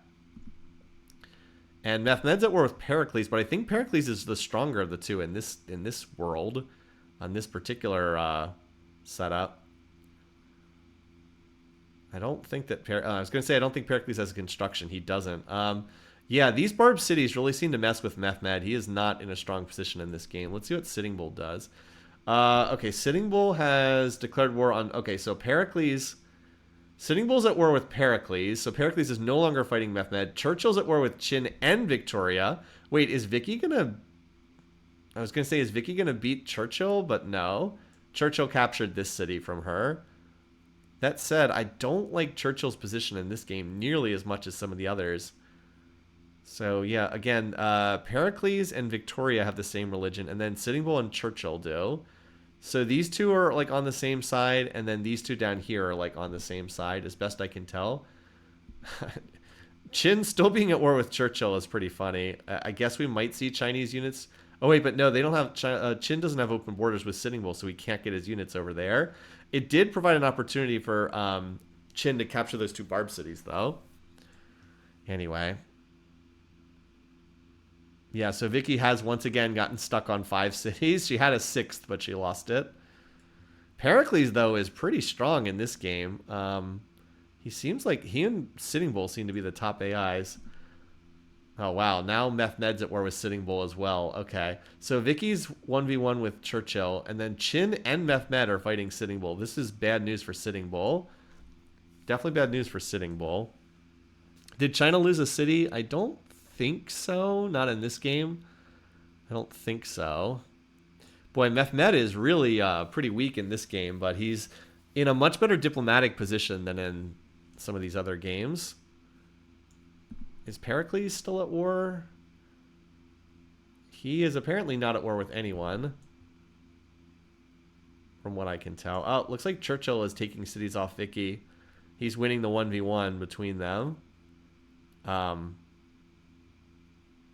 so far, Sitting Bull actually captured a city off Qin. Sitting Bull's in the 2v1 war, but he actually took a city off. He actually has the one who's taken a city so far. Kind of, although he did lose this city up here. That's kind of impressive that he's hanging in there in his 2-front war. A lot of fighting here, but so far Pericles is not in a war. He could, of course, jump into one of these fights. We'll see. Churchill's using the open borders to run through Pericles' territory and attack Victoria, which is always kind of funny when you see stuff like that. Yeah, Qin seems to be having some... okay, Qin lost another city to Sitting Bull. Is he still in a 2-front war? Now he's in a freaking 3-front war. Standing Bull. He's fighting Mehmed, Qin, and Pericles. He was apparently winning against Qin even in a 2v1. Now he's in a 3v1. So, probably going to be rough on Sitting Bull. The 2v1 is bad enough. The 3v1 is not good. This is also bad news for Churchill, though, because Sitting Bull's the only one who's following his religion. If Pericles gets strong here, that's going to be a problem for Sitting Bull later, or for Churchill later on. Kind of a wild game. It's like kind of all over the place right now. The strong Pericles is definitely not something we've seen in any of the other games, but he got a good land grab here. It's kind of good for Victoria that Pericles is strong, although Vicky is kind of irrelevant in terms of size here. Did anybody peace out? Nope. Sitting Bull is still in the 3v1. Everyone is fighting him except the Churchill-Victoria war is like a sideshow. Poor Sitting Bull, man. Both of the low piece weight AIs plus Pericles piling on as well. So earlier, Sungnu and Shanghai were both, or Guangzhou were both captured by Sitting Bull, but he has lost them both back to China at this point, which I'm not surprised given. And then this city is under a siege, so I would expect that city to get captured. Yeah, and it did. Looks like the beginning of the end for Sitting Bull. Meanwhile, Vicky is still holding on her 4 cities. Churchill's been attacking for a while. He did take Coventry a while ago, but... and Vicky's trying to get it back, but I think her attack came up short. Still, it looks like Sitting Bull is the one who's on the way. Yeah, looks like he's on the way out. He just lost Chaco Canyon to Mehmed. Not sure that Pericles is going to get that much out of this. It's certainly taking a while to get through these castles, but he is slowly dying here. So Sitting Bull has the central position. I mean, like, that can be good or it can be bad. There are certainly some games where it can be an advantage. But there's also some games where you just get attacked from every side. Still, we've seen enough games where the central positions do well that it's definitely not like an auto loss or anything. Okay, yeah, Churchill is still running around up here trying to take London. Problem is it's taken Churchill such a long time to do this war. I think it's taken him too long. All right, now Pericles looks like he's going to get most of the Sitting Bull cities. And then he's going to have like this wedge of blue territory running down the exact center of the map. Over here, Mehmed, he took Chaco Canyon. Then he tried to take Poverty Point, but he is somewhat coming up short. I think he'll get it here, though. His initial attack came up short. Yeah, he had to take a second attack to get that. And Qin has not really taken very much. Qin Shi Huang kind of got his original cities back, but that's about it. It's a bit of a shame for Sitting Bull because I think he was playing pretty strong. He was pretty strong on this map, but unfortunately, just 3v1 is too rough. All right, I thought for a second that Mehmed might snipe this capital city because he did move his army up next to it, but that did not happen. Churchill over here took London. He just took Nottingham, so looks like Churchill's winning the 1v1 against Victoria. And who's going to be out first? I think it's going to be Sitting Bull. Let's see who's going to get this. Mehmed has the edge. All right, so Sitting Bull is first to die. And Mehmed got the kill.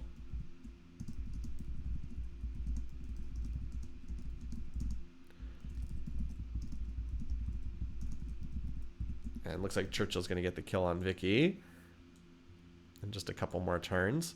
So we'll be down to 4 AIs pretty quickly. And Mesa Verde is gifted to Qin. Why? Who knows? Who knows why the AI does stuff like that? Where's Mesa Verde? I don't know. But anyway, Vicky is pretty dead here. So Churchill just straight up won the 1v1. So I feel like Pericles lost his ally, but like Churchill also lost his ally. And then Qin and Mehmed are pretty close in the West. They're both running the same religion. So Qin and Mehmed are weaker than either Pericles or Churchill, but by the same token, they actually have an ally potentially. Although now Mehmed just went to a different religion. So we have 4 different religions here. Yeah, just as I said that, then they swapped out of the religions. So there's a lot of oh my God, there's a lot of people who hate each other. There's a lot of people who don't like each other. The only ones who like each other are Qin and Pericles. What? Okay. Qin and Pericles, apparently. A lot of this is going to come down to just who declares war on whom. Also, there's already rifles over here for Qin and Mehmed, but Pericles does not have rifles yet. And Churchill does not have rifles yet either. All right, Pericles is picking it up, though. And it looks like Churchill's headed there, too. A lot of different religions here. Very curious how this is going to work out diplomatically. Pericles is probably strongest, but he's also dead center of the continent, so he could get attacked by anyone or everyone if he wanted to. And someone's at war over here. So Pericles is at war with Qin. Qin was friendly with him just a couple turns ago. Now they're at war. Okay. This game's pretty messy from a Diplo perspective. So Qin Shi Huang apparently liked Pericles, but Pericles didn't like him. If you're curious about the power situation. Okay, Qin is definitely the weakest out of these 4. Who are pretty close in terms of tech situation. But Pericles could easily get attacked by someone. Yep, and there it is. Now Churchill's attacked Pericles. So even though Pericles looks strong, he could be in a lot of trouble here, especially if Mehmed joins this war. That is the danger of being in the center. You can like pick off your opponents one at a time, but also by the same token, you can get dogpiled too. People are like, he gifted Mesa Verde and then immediately declared war to take the city back again. Now the question is, oh, hello. Apparently he pieced out with Qin. Probably a smart move for Qin, but that's not great for Churchill. Because now it's just the 1v1. And as I said, I think Pericles is the strongest AI right now. Yeah, definitely a little bit stronger. They are the top 2 AIs on the map right now, though. Needless to say, this game has not played out anything like what I thought it would play out either. I don't know if this is a weird game or just stuff is happening on the map, but this isn't how I really saw this game playing out either. This game seems a lot like the actual game, except replace Sitting Bull with Pericles. To some extent, that's true. Greek power slumped. Did he? I thought that Pericles was winning. His score slumped a little bit. Still just have the 1 war at the moment. Oh, wait. Pericles at war with Mehmed, not at war with Churchill. Okay. I guess it's everybody declare war on Pericles Day. Wasn't he at war with Churchill just a minute ago? That was an old comment. Okay. At war with Mehmed. Okay. Well, I guess Mesa Verde continues to trade hands. and then give. Oh wow, look at that. Mehmed captures Mesa Verde, and then he immediately gifts it to Chin, so it can't get recaptured back because Pericles isn't at war with Chin. Also, a lot of focus being put on this tundra city down at the bottom of the map here.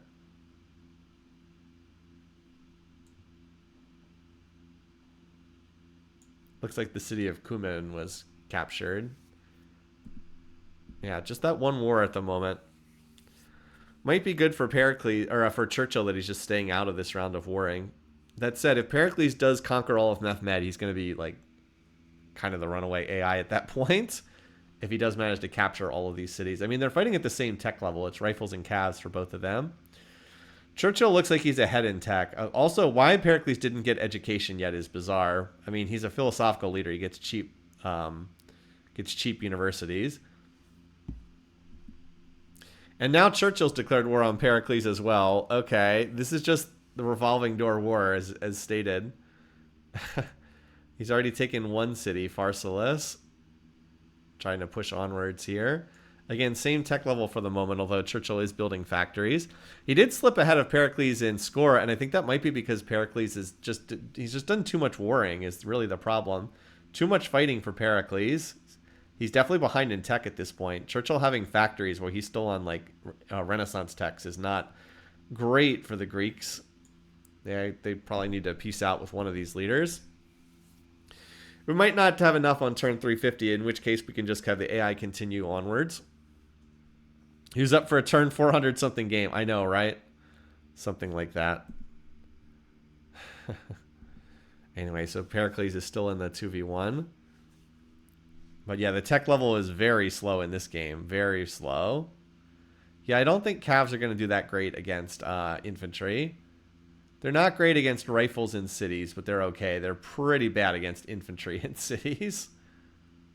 Also, a lot of war weariness for Pericles, too, because he's been trapped in wars forever at this point. Yeah, it's kind of... I'm a little surprised at just how many wars Pericles has been in. Now, he didn't start all of them, but he did start a lot of them. Like, he did start a lot of them. Interesting that Churchill apparently went a very early assembly line. Well, the game is still in the balance. Like, a lot of these leaders could still win. Pericles was the strongest AI, but his position seems to be deteriorating pretty well here. Yeah, wow, look at that. That's a lot of fighting. Jeez, that's a lot of units lost. Yeah. Looks like Churchill's starting to come out on top. If Churchill does enough damage to Pericles, it could be Churchill and then Chin in second place again. Could be another second place for Chin because he's ahead of Mehmed in score by a decent margin. Somehow getting assembly line before physics. It's very unusual for the AI. You can see a human player do that, but that's super rare for the AI. They just don't go through the tech tree in that fashion. So yeah, pretty wonky to see that happen. How good is the free grade scientist by the time of physics? Not that great. I mean, it's nice to have, but scientists are like kind of the easiest great person to get. So it's not as valuable. It's certainly not as valuable as like the great engineer from Fusion, although at Fusion you're usually just looking for another great person to use on a very late golden age, typically. Like, it's okay, but it's not amazing overall. Free grade people are always good, but it is at a point in time in the game where it tends not to be amazing. Yeah, can be. I mean, if nothing else, it's usually like 1/2 or 1/3 of the next golden age, if nothing else. But it does tend to be easier to get scientists than a lot of the other types. Anyway, Pericles appears to be dying now. Well, now Chin's at war with Mehmed. Okay, we might see some consolidation into just Churchill and Chin here, because Chin is, I think, he's definitely in a better position than Mehmed here. Mehmed's been warring for ages, yeah. And Pericles seems to be slowly dying, but maybe Pericles will be able to get a peace treaty with... okay, he was able to get a peace treaty with Churchill somehow. I don't know how. So, good news for Pericles, bad news for Mehmed, who's now in a two-front war. And yeah, we're looking at a very, very slow victory date again. Because no one's even remotely close to the end of the tech tree at this point. This could be over turn 400. Pericles on medicine so he can declare his empire dead. But yeah, we're on turn 320 and like no one even has tanks yet. That's not great. We sometimes see tanks as early as... Oh wait, never mind. Chin does have tanks. We sometimes see tanks as early as like turn 2... I think I've seen them as early as like turn 220, 230 sometimes. We're 100 turns later below that right now. Yeah, Whiplash to go from a turn 250 game to this. All right, well, Mehmet is not long for this world. He only has a couple cities left. So he's died in 3 of the 4 games, counting this one, and then won a runaway domination victory in the 4th game. Let's see who gets the kill credit. Probably Pericles. Pericles is back to being the score leader now, so okay. But Churchill is the tech leader, which might be more significant. Still, Pericles should be pretty strong when he's not in a 2-front war for 50 turns.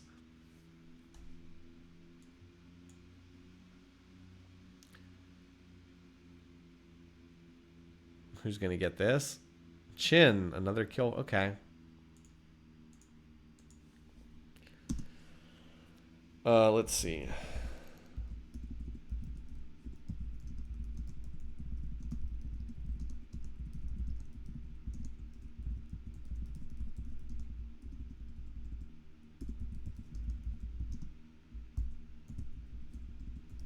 Just taking notes here.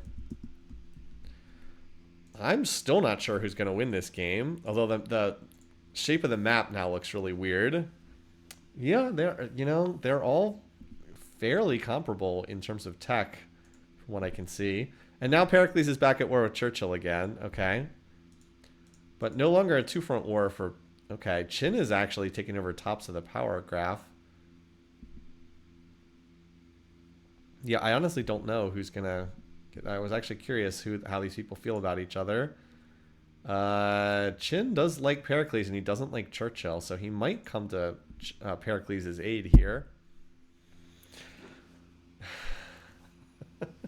Pericles was the hero we needed, not the hero we deserved. This is, I think, the first game that Pericles and Vicky did not fight against each other. I think that's right.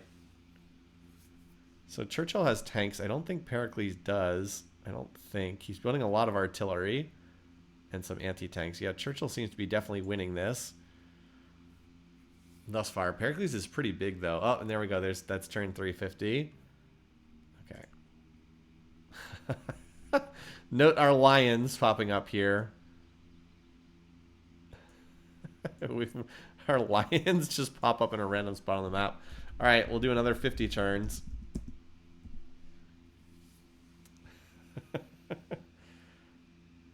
Yeah, everybody's pretty close here.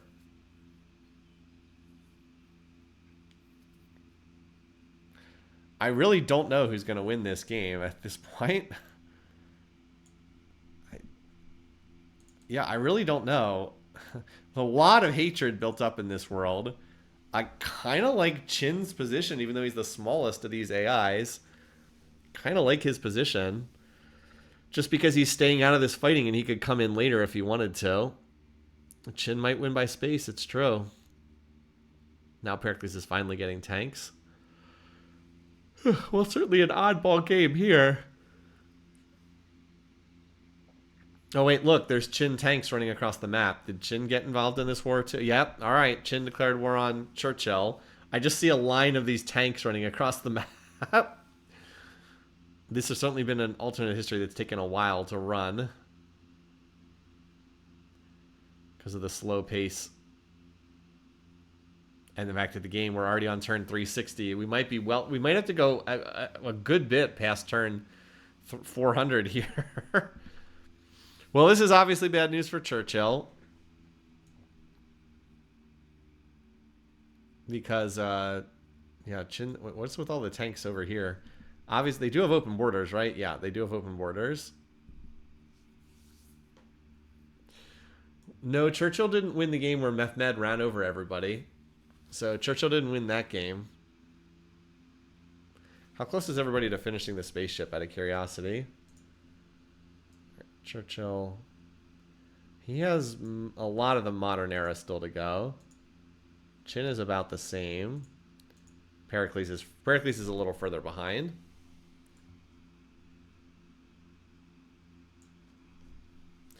Yeah, the game we did before this one was very fast. Mehmed just killed everybody and ran. He won by domination.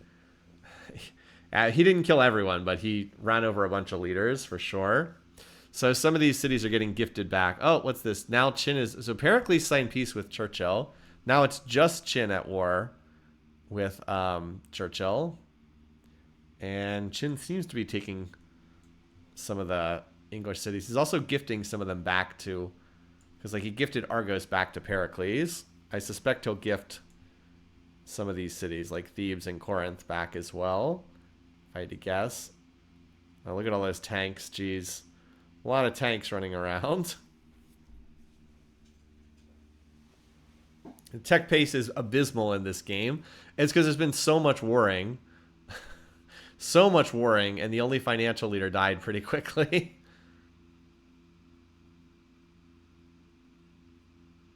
I mean, we're still, like I said, they're not going to win on turn 400. This could be like a turn 425 spaceship or something ungodly like that. Because they still have quite a few techs to go, and then they have to build the spaceship and wait for it to arrive. Jeez, this is taking a long time to run this. Are they still at war? Yep, Chin's still fighting Churchill.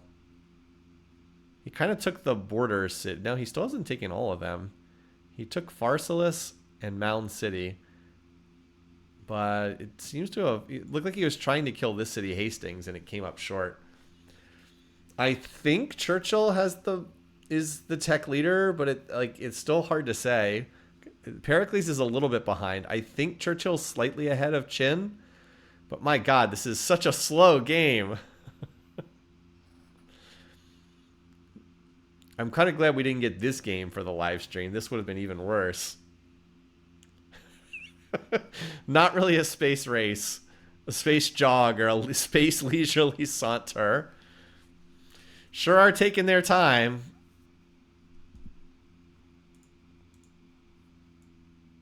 All right, Churchill needs 1, 2, 3. He still needs 5 more spaceship techs.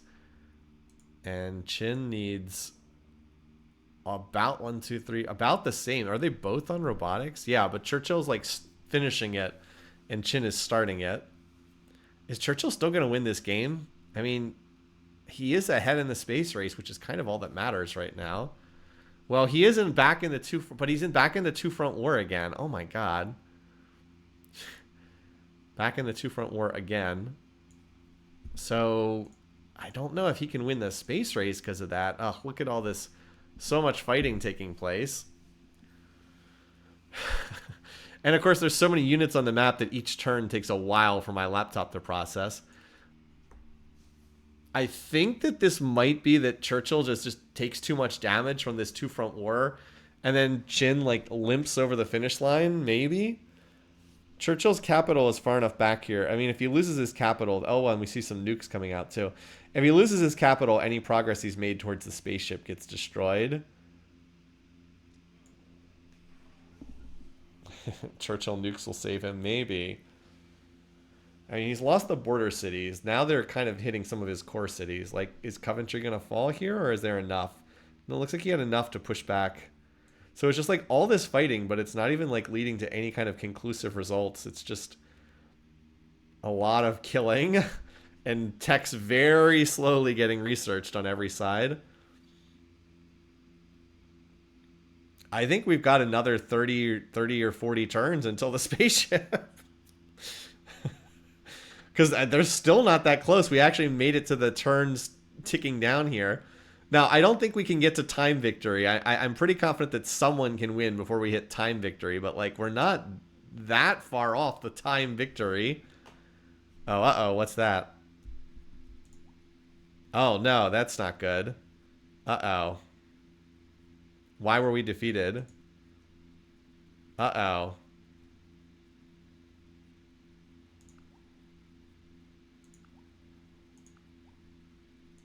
Now, normally I would load an autosave here, but we turned off the autosaves, so I'm not sure what we do.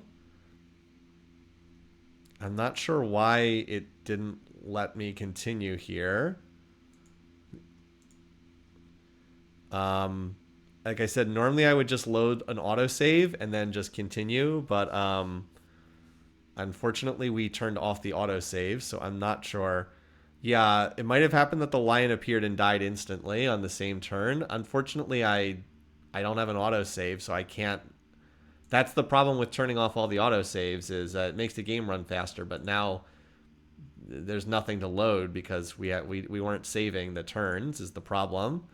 That shouldn't happen. I mean, we just have to leave no result there because we didn't get a result. Like, we didn't get an answer, unfortunately. That's unfortunate. I mean, we also, well, there was nothing I could do. There was nothing else to click. Like, what else was I supposed to do? There was just nothing I could do. The game, whatever our little lion was supposed to appear, it didn't appear. So the game just ended instantly. So we just have to throw that out, unfortunately. You could have controlled. No, I couldn't. I actually could not. I could not interact with the map in any way. No, I actually could not. There was no way to interact with that map, unfortunately. When you're in that result, you cannot control shift click on the map. You're actually locked out because that box pops up. But yeah, oh well. It is what it is. We just have to throw that result out, unfortunately. The problem was the game went on for too long. Like, we were on turn 402. We were on turn 402 and we still didn't have a resolution, unfortunately. That's disappointing, especially because we wasted so much time on that game. But as I said, there really wasn't anything I could do. I don't know why it didn't pop up a unit down here. Usually this is where the unit pops up. Yeah, no, I was really curious to see who was gonna. We could put it on autosave every 10 turns, I suppose. No one deserved to win that game, I suppose. Maybe we can do that after this one. Because what you can do is you can load an autosave while in the game.ai play will still be running, and then you can just like extend it for another 50 turns. Anyway, hopefully we won't have any other games take quite that long. That's disappointing, though. I really wanted to see who was going to win that game. It was pretty close. It was also going to be like a turn 430, 435 win or something like that. But there's not a lot we can do about it, unfortunately. We could do autoplay. I guess you could do 500 turns, I suppose. It's just rare to have the games run that long. As I said, all right, we'll do one or two more. I usually start to get tired after doing enough of these. Yeah, rare to see the 3 leaders were all equally competitive. But all right, we have a fresh start here. Everybody's back alive again. This time the Barb City has popped up over here in the jungle.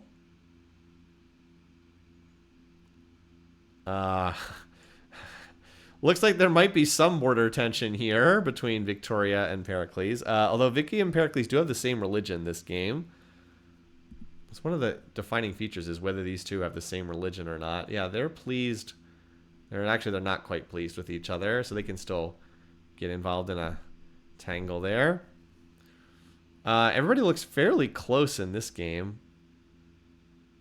So far, no one's really jumped out to a big lead. Although Mehmed doesn't seem to have gotten a particularly good land grab this time around. If you play without the random seed settings, do the Barb Cities pop up in the same place? I believe they do, although it's been a long time since I've run the games with that option. But I believe they do. Interesting. So Vicky has 1, 2, 3, 4. She has 6. Well, she had 6 cities. Churchill just attacked and took 1. So Vicky's at war with Churchill, and then Sitting Bull's at war with Chin in this game. Okay. Sitting Bull has his own religion that no one else is following. Yeah, it definitely looks like Churchill has just been consistently stronger than Vicky in every game. And then, so Pericles... Okay, so we had another... Mehmed's also... Wait, Mehmed is fighting Victoria. What the heck? And then Pericles is still not involved in a war yet. Mehmed decided he was going to attack Vicky. Well, I don't think he can make it over there to Victoria. Yeah, I don't think he can reach that. Churchill's sieging up this city. Let's see if he can take it. If he does, Vicky's dead. Looks like he's going to get it because there's only one axe still defending. Yeah, Vicky's dead. She will not survive this. Churchill is definitely going to finish running her over. And then over here, did Sitting Bull have any success yet? No. Did they sign peace or are they still at war? They are still at war, but I don't see any city. I don't see anyone attacking anyone else over here. So that's kind of an odd war. What's more significant, though, is Vicky seems to be dying pretty fast, unlike some of these other games. It does appear that Churchill founds a religion pretty frequently. In most of these games, he's founded his own religion. Sitting Bull, Churchill, Mehmed, all of their, and well, 4 religions, Sitting Bull, Churchill, Mehmed, Victoria, all have their own religion in this game. But yeah, London. If London can't hold out, then Vicky's pretty gone. I was wondering, and Sitting Bull has taken a city off Qin as well, so he's starting to get the advantage in that war. Pericles is technically the score leader at the moment, though. Yeah, Pericles has still stayed out of this war. Mehmed is technically at war with Vicky, but he doesn't have open borders with Pericles, so he has no way to get over there to Victoria. Yeah, wow, Vicky's dying fast in this game. Very fast in this game. It's true, Churchill having the gold tiles means that he has pretty good commerce. Vicky's biggest issue has been, obviously, expansion across these games. Oh, hey, look at this. Mehmed finally managed to get open borders and get a stack over here. So who's going to get the city? Is it going to be Mehmed kill stealing here? Churchill certainly has captured everything except this last city. And the borders are getting knocked down here. Who's going to get this? Is it going to be the troll job? No, Churchill did complete the town. All right, so Vicky's forced to die.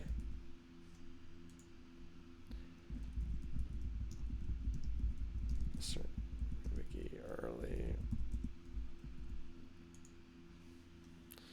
All right, and then that's it. There's no other wars ongoing. Well, that was certainly good for Churchill. It was also pretty good for Pericles, who got Canterbury to flip and might get London to flip as well.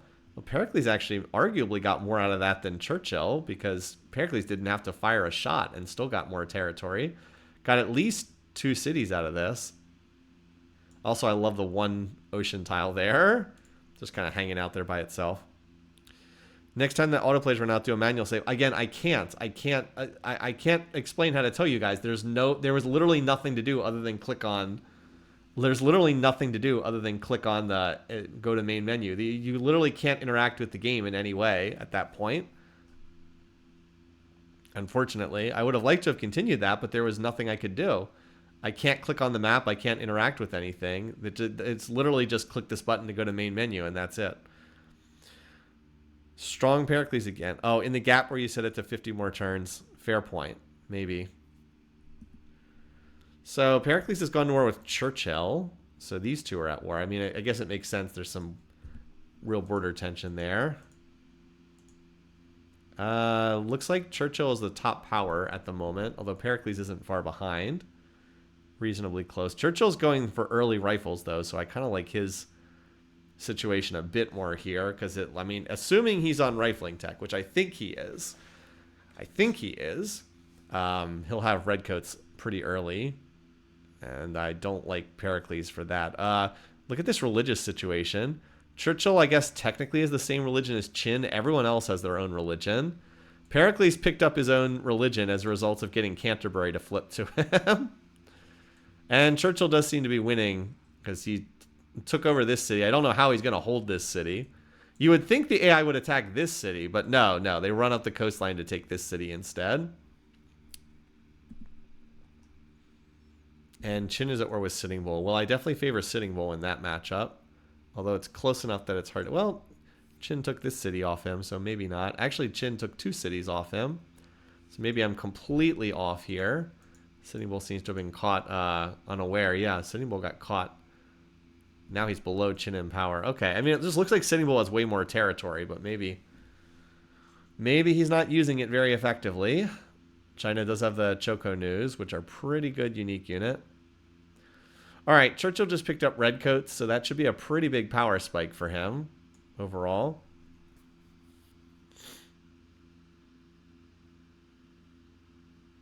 Yeah, there wasn't much we could do. I would have really liked to have factored in that last game, but there wasn't much I could do.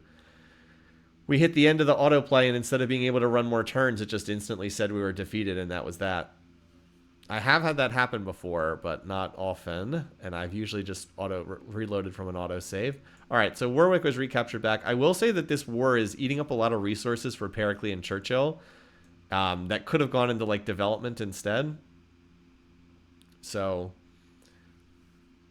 they are keeping the rest of the field in this to some extent.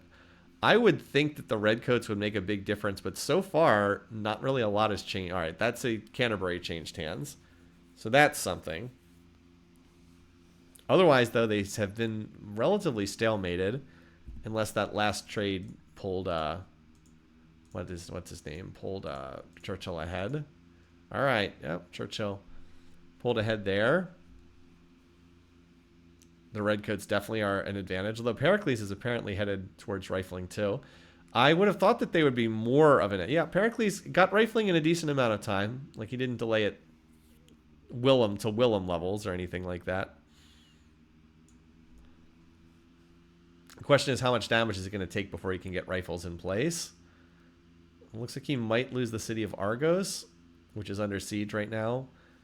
But I'm not sure how much else he might lose. Churchill is actually... fallen back to third place in score here. Pericles is still the score leader. Well, now that rifles are on the scene for Greece, it's going to be a lot harder for England to keep making progress here. Not impossible, but hard.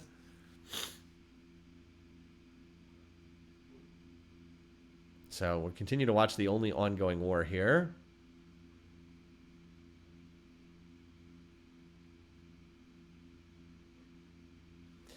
I'm curious whether the city of Argos is actually going to fall. It's been under siege for ages, but the defenses are starting to tick up now.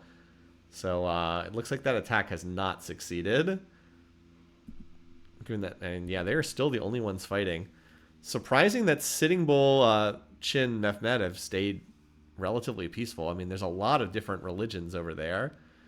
So we just had this fight. The game is fairly evenly divided between these 5 leaders. As I said, Pericles and Churchill were kind of out in front of the rest of the field earlier, but they've been fighting for so long that it's given us an opportunity for the other leaders to catch back up again. Does England have calves yet? I don't think so, because I haven't seen any. Did they just sign peace, by the way? Nope. They're still at war.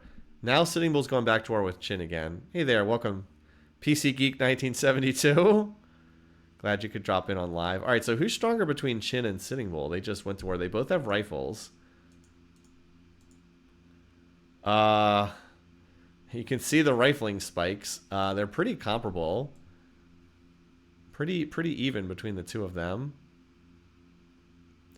The city Moundville has continued to remain stuck at size 1. It's getting traded back and forth still between the two of them. This is like the Verdun of the Chin versus Sitting Bull conflict. It just gets traded back and forth, and the bodies pile up in droves. Maybe that's why it's called Moundville. Anyway, and then over here, this fighting seems like it's pretty stalemated too. So like we've had these wars ongoing, but like not much has really changed. You know, if this game goes to turn 350 and it's still no one close, I'll just do game.ai play 150. And by the way, I can't access the main menu right now, so like I can't auto save. If this gets close, I'll just game.autoplay for another 100 turns to make sure that doesn't happen again. Because this game has a really slow tech pace too.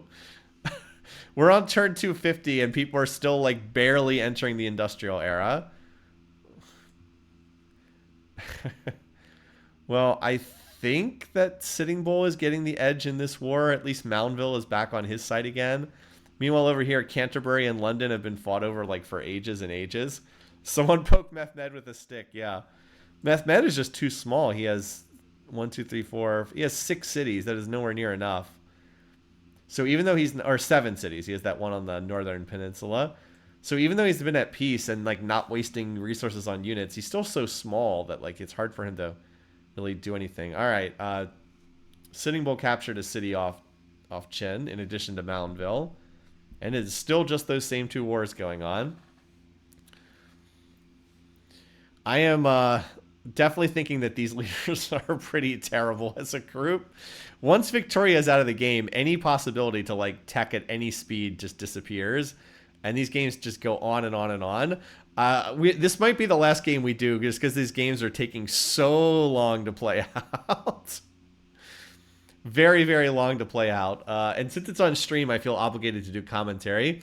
If I'm doing these just off stream, I will just let the game play sometimes for a while, and I'll like go off and do something else and check back in. Like every couple minutes, I'll try to check back in just so I have an idea of what's taking place. But like, I won't sit there watching. And in particular, when you like get into the late game and the game's not very close, you can just like leave and come back when it's over. But as I said, I feel obligated to do commentary because this is actually on stream. What big changes do we all want to happen in Civ 7? I am well, it looks like Sitting Bull is actually winning this war now. I'm pretty indifferent about Civ 7 so far. I have not been enthused about what I've been seeing. I'm just concerned. I really don't like this whole age mechanic. I don't love the notion that history moves through, like the whole notion that history moves through set ages is so terrible from a historiography position. As a lot of you know, I have a PhD in history. Like, I'm not a practicing historian, but like this is really, really bad from a historiography setup. And it just feels very gamey to me. I don't know. They've also said that you're no longer even going, like they've taken workers or builders out of the game entirely. And they're like, you don't manage population in your cities. I'm like, well, what are you doing in this game? You've kind of like taken out all the stuff that's very fundamental to playing Civ. Like you're taking out workers and tile management. Like that's pretty fundamental to playing Civ. So I don't know. We'll see. I don't want to be too judgmental until I actually have a chance to play it, but it just feels like they don't really want to make a turn-based strategy game anymore. It feels like they want to make a sandbox game, and Civ is not a sandbox game. It's a turn-based strategy game. So I don't know. We'll see. But like when I watched the gameplay demo, I was kind of like, I don't know. There's just a lot of the stuff that's in the game feels very gamey, for lack of a better word. I don't like the notion. I don't like a lot of the stuff that I'm hearing for you. It just feels like the gameplay is now you click next turn and like stuff pops up and then you react to the stuff that pops up and then you click next turn and then something else pops up. That was what Civ 5 was all about, is like stuff just happens and you react to it. And Civ 6 did a lot of that too, but it feels like they're going even more heavily in that direction. Again, I understand why people are not like hardcore strategy game fans. They get bored with the game like Civ 4 because in Civ 4, if you're not making things happen, things don't happen. But I just don't like that style of gameplay, which is just like things happen and then you react to them. It just feels fundamentally backwards to me. Again, I don't want to be too critical, but for a game that's like has a gigantic budget, I kind of wanted more. And I've said this before, it feels like all the mechanics that they're advertising were all taken from Humankind. They're like ages. That's, again, a Humankind concept. Switching civs, that's from Humankind. You're going to have influence as this currency that you can use to buy things diplomatically. It's like, well, that's straight out of Humankind and the other Amplitude strategy games. It's like, why are you copying stuff from a game that was not very popular? You are literally Civilization. You're the flagship title. You have a budget way higher than what everybody else has. Why are you copying a game that wasn't very popular to begin with? I don't get it. So I still just am fundamentally confused about what I just don't really understand what they're trying to do. So anyway, I'm just very confused about the design. It doesn't seem to make a lot of sense to me. All right, as far as what's going on in this game, well, Sitting Bull straight up killed Chin, and now he's at war with Mehmed, so he's probably going to kill Mehmed too.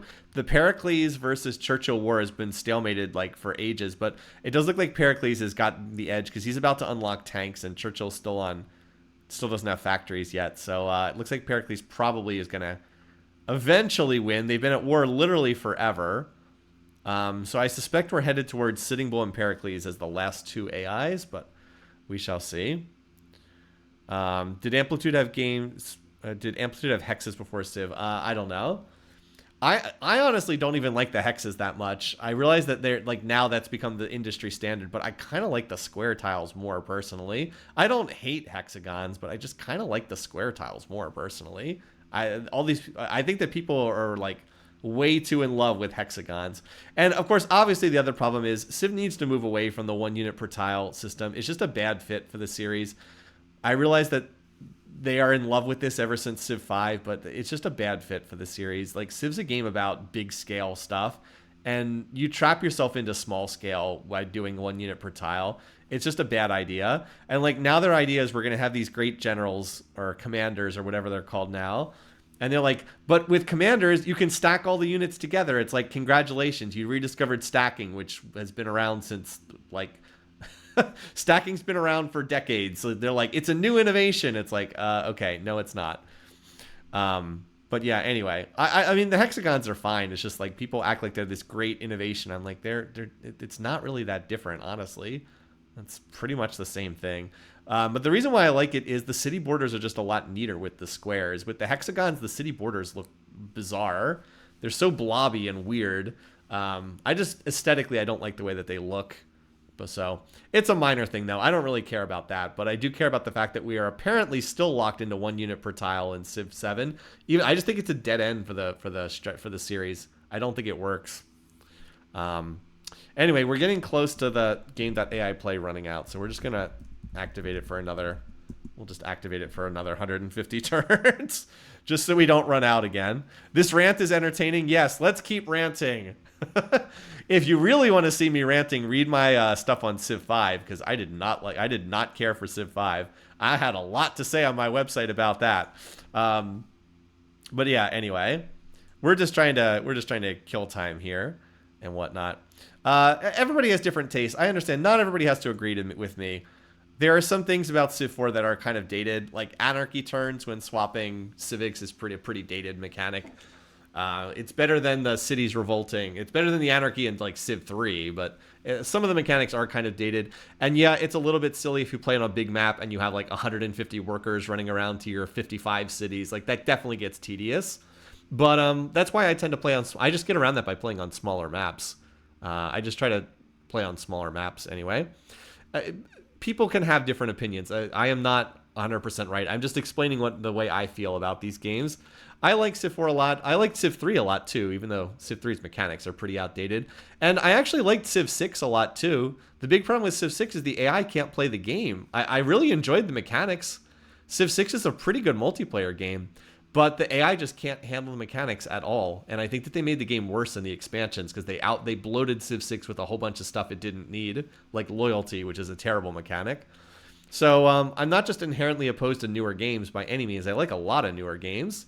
And I thought Civ 6 did some good stuff. I thought Humankind did some good stuff too. So we'll give Civ 7 a chance and we'll see. I just haven't liked a lot of what I've heard thus far. Anyway, as far as what's going on in this game, Sitting Bull seems to be consolidating a very, very, very slow win here. They are still not close to the end of the tech tree. So Pericles and Sitting Bull are the tech leaders. They both have like the entire modern era still to go. Is Sitting Bull running for a cultural victory? Because he's on Plastics 87. What is he doing here? Let's check. Okay, Sitting Bull is apparently going for a cultural victory. So, okay. That's a thing that's happening. How close is he on the cultural cities? Probably not very close. He's making some progress, but not a lot. So, okay. Alrighty. He's on Plastics. Okay, let me take down some more notes here. Game stalemates forever. Eventually kills Chin, then Nefmed. Pericles slowly kills Churchill. Sitting Bull going for Plastics, though, means that Pericles might end up winning this game. These two are still at war, right? Yeah, Pericles is still at war with Churchill. This war's been going on for like 200 consecutive turns at this point in time. But the good news is the AI.play looks like it took us past turn 350, so we're just able to extend that. Sitting Bull, how does he feel about these guys, just out of curiosity? Well, he really doesn't like Pericles very much, so he could declare war. Or he could go for this unbelievably slow... or he could go for an unbelievably slow cultural victory, apparently.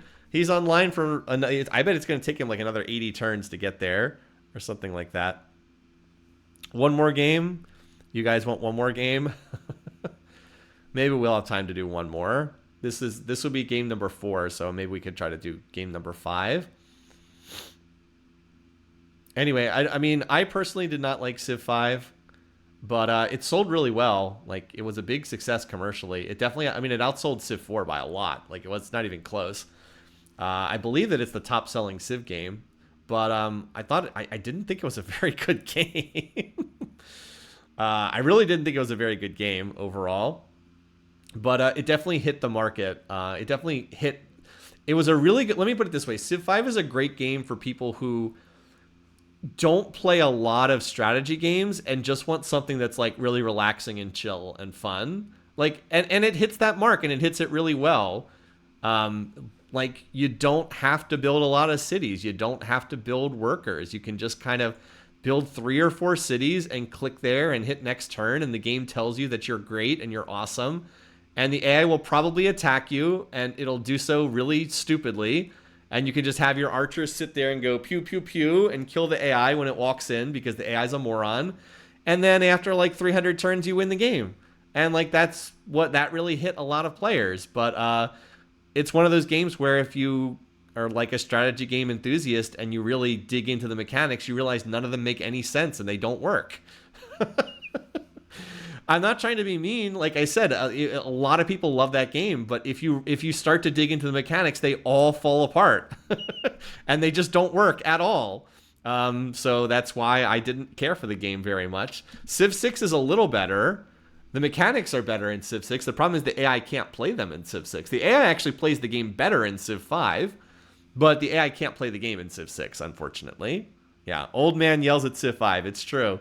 It's true. Yeah, you can do my old man rant. It's true. I know.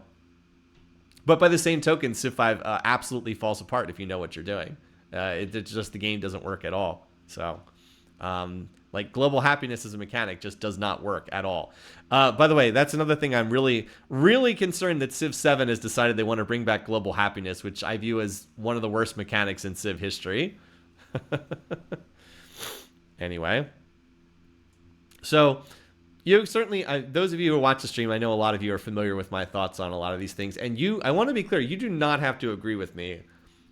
I have strong thoughts on about a lot of these games, but I am certainly not 100% correct on everything. People can and should have other opinions. By the way, this Sitting Bull cultural victory is not going anywhere. Well, actually, he's slowly making progress. I guess he'll get there.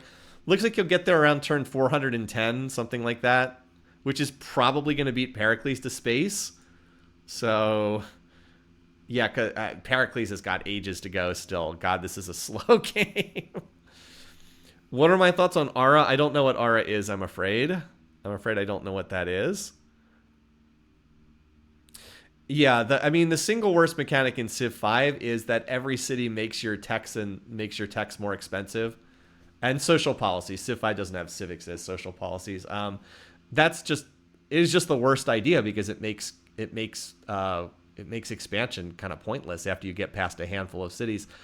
T-Hawk of Realms Beyond, who's super into he played Civ 5 to an absurd degree. He ran the numbers, and he basically said, after he spent a ton of time playing the game, it is never worthwhile to fight a war in Civ 5 because any cities you conquer in a war will never pay for themselves before the end of the game if you're trying to win like a fast spaceship victory, which is what he usually did.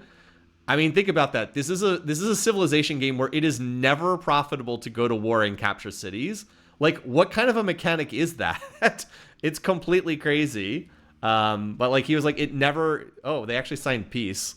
So apparently Churchill was able to get peace and he's not dying here. But like, what is the purpose of playing a game where there is literally no reason for conflict between civs at all? It is always in everyone's best interest to build like 4 or 5 cities and then turtle up and go vertical and never fight. That's in everybody's best interest to do that. It's like, where Where is the conflict in this game? The whole purpose of Civ is, let me put it this way. Let me outline this, because we're still wasting time here as Pericles limps to a spaceship and Sitting Bull is very slowly going towards his cultural victory. This is like another agonizingly slow game. The way I conceptualize Civ is, it's basically a board game. You're basically playing a computerized board game. But the whole purpose of the game is you need to expand. Like, that is the iron core dictate of this game, is it's important to expand because you are fighting for territory, you are fighting for control over resources. You want more cities, so you have more production queues, so you can build more libraries, you can research text faster, you can build more cavalry or tanks or whatever the units are. And it's very important that bigger civs be better, because if bigger civs aren't better, then what is the purpose of expanding? You lose the entire reason for the game to exist. Bigger civs need to be better, because if they're not, then there's no reason to expand, and then there's no tension. There's no competition over resources and land. So if you can just go vertical on a handful of cities, then there's no purpose to the rest of the game. It's an empire building game. Look at the literal first civilization. Build an empire to stand the test of time. That is quite literally the slogan. So the game has to be about expansion or it falls apart. And Civ 5 wasn't about expansion. Civ 6, for all of its faults, was a game that was back to being about expansion again. Obviously, Civ 4 is all about expansion. You've seen here in the AI Survivors, smaller civs can still win sometimes. There are avenues to win. There is the United Nations. You can win diplomatically. There's culture. Sometimes having a small number of really highly specialized cities is good for winning a tech victory. But in general, it is always better to be big, and the game kind of needs that. If it's not like that, then the game doesn't work. And of course, 1 unit per tile factored into that too. All right, we are slowly getting close to a cultural victory here. So we might get back to the point where you can actually hear me talk about the game instead of just hearing me freestyle here about the Civilization series. But yeah, so we're getting, what is it? We have 3 cities at 40k. Mound City is very slowly getting there. And then Pericles is, I guess, needs about 5 or more techs. Oh, he's going for robotics. So then he needs, after robotics, he will still need 4 more techs, and he'll probably research stealth. And then Churchill's taking a lot of damage, so he is further behind. Yeah, Churchill has Churchill has like 25 techs to go. So we're pretty much waiting for Sitting Bull to wrap up this unbelievably slow cultural victory. He is not anywhere close to domination. So Mound City needs another 8.5k. And we're just waiting on that. Yeah. Jack DRB has the correct thing. Wide versus tall is a bad dichotomy. It's silly. Like why is there a dichotomy? It's something you've seen a lot in the Civ community. It's like, should you go wide or tall? It's like, well, the answer is both. As wide and as tall as possible. It's both. It's silly. It's like let me put it this way. When I'm playing StarCraft, should I have high-tech units or should I build a lot of units? It's like, well, the answer is both. It's like, do I want to have 50 Zerglings or do I want to have 10 Broodlords? It's like, well, I'd like to have both. Obviously, 10 Broodlords would be better, but still, you get the idea. It's both. You want as many cities and as large cities as possible. It's not an either or. It's a both. So it's just a silly way to look at things. It's just silly to even look at things that way. All right, Sitting Bull needs 5,000 more culture here. It looks like he's going to hit. I thought he would be around turn 410. Looks like it might be a little slower than that overall. Anyway. Right. As Jaden said in chat, the art of Civ4 is trying to be both wide and tall to expand while also right. That's why this game works. Is you want it, like, you're trying to expand, but you're also trying to balance, maintaining your economy, because if you expand too quickly, you crash your economy. Like, you want 10 cities, but you don't want them all to be size 1 with no infrastructure. That's garbage. You want 10 cities, but you want them also to be getting out those granaries and those libraries and those courthouses. So you got to balance both, and that's what makes for a good game. Right. It should never be a positive incentive to not grow your empire. Right. That's also why something like global happiness is pretty silly. With global happiness, there's times you want to stop growing your cities deliberately so you don't run into negative happiness, which is like, what? It's kind of silly. Yes, in Civ 4, your cities have a happy cap, but, like, that's, you constantly are pushing up against the happy cap. I guess you do that in Civ 5 as well. Push up against the global happiness cap, but it's still a silly mechanic anyway. In Civ 1, the optimal strat wasn't necessarily having endless size 1 cities. It was just endless cities, because in Civ 1, the penalties for throwing cities everywhere are basically non-existent. Oh, we're about to hit the cultural victory. It's going to be next turn, 413. I guess my turn 410 estimate was decent. There we go. Turn 413. Get us out of this game now. All right. Sitting Bull first. Pericles second. And a cultural victory on turn 413. We'll get our data here. My God, what was this game? 413. Oh boy. All right. So who's still alive? Sitting Bull's alive. Pericles is alive. Churchill's alive. All right. Churchill's been alive in every game we've played, including the one that crashed. He's been alive in that one too. Boy, I did not realize that the games were going to be this slow. All right, let me swap the broadcast over so you can see what's on the desktop here. Poverty Point did it. Yeah, Poverty Point did it. Was it actually Poverty Point, the city that put him over the top? Look at this, 1993. He won a cultural victory in 1993. Some of you are probably born around 1993. All right, we got the screenshot. So now let's fill in the details from this game. Remember when Victoria was like alive in this game? That was early. Okay, so Barb City's getting captured. A lot of Barb Cities getting captured. All right. The game started apparently with Churchill declaring war on Victoria. Oh, that's right. That was the first war. And then Chin declaring on Sitting Bull. Fill in our data here. Mehmed declares on Victoria.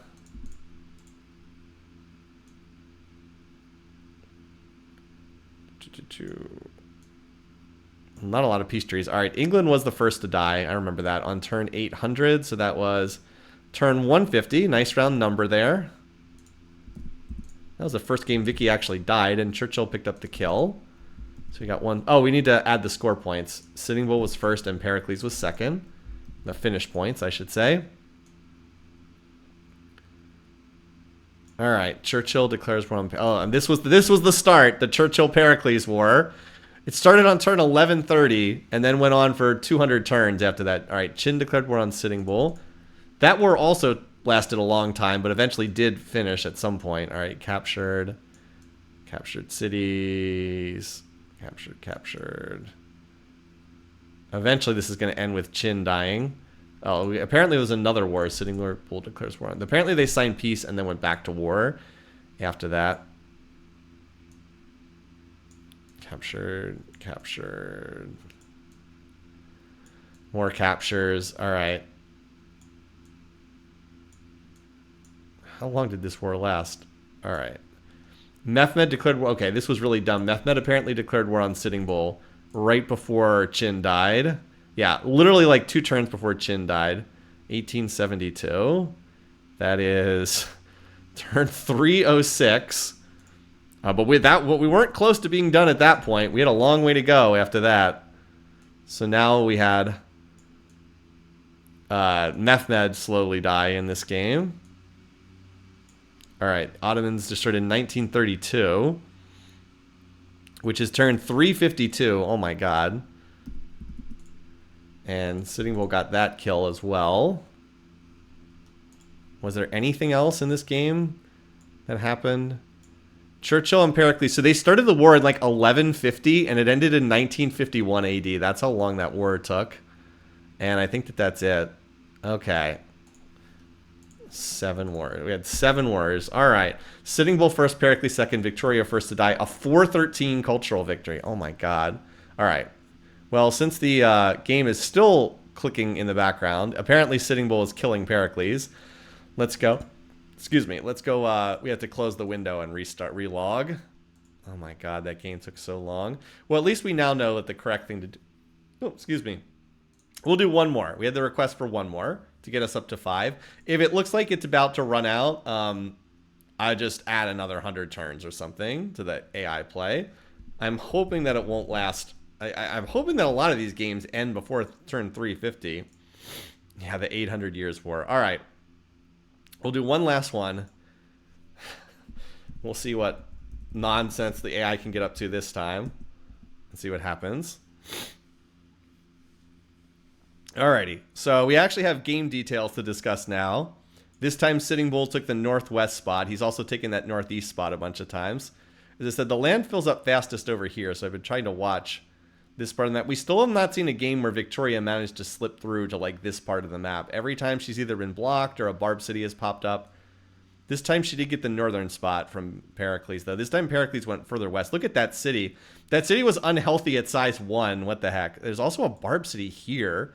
That's bad for... Oh, Mehmed. Look at this awful draw for Mehmed. A Barb City there, 2 Barb Cities here. He's got nowhere to go with his cities. It's a bit unfortunate. Oh, this time Vicky actually did put a city in the center of the map. I don't know, but probably because this Barb City was over here and she didn't want to deal with that. Okay.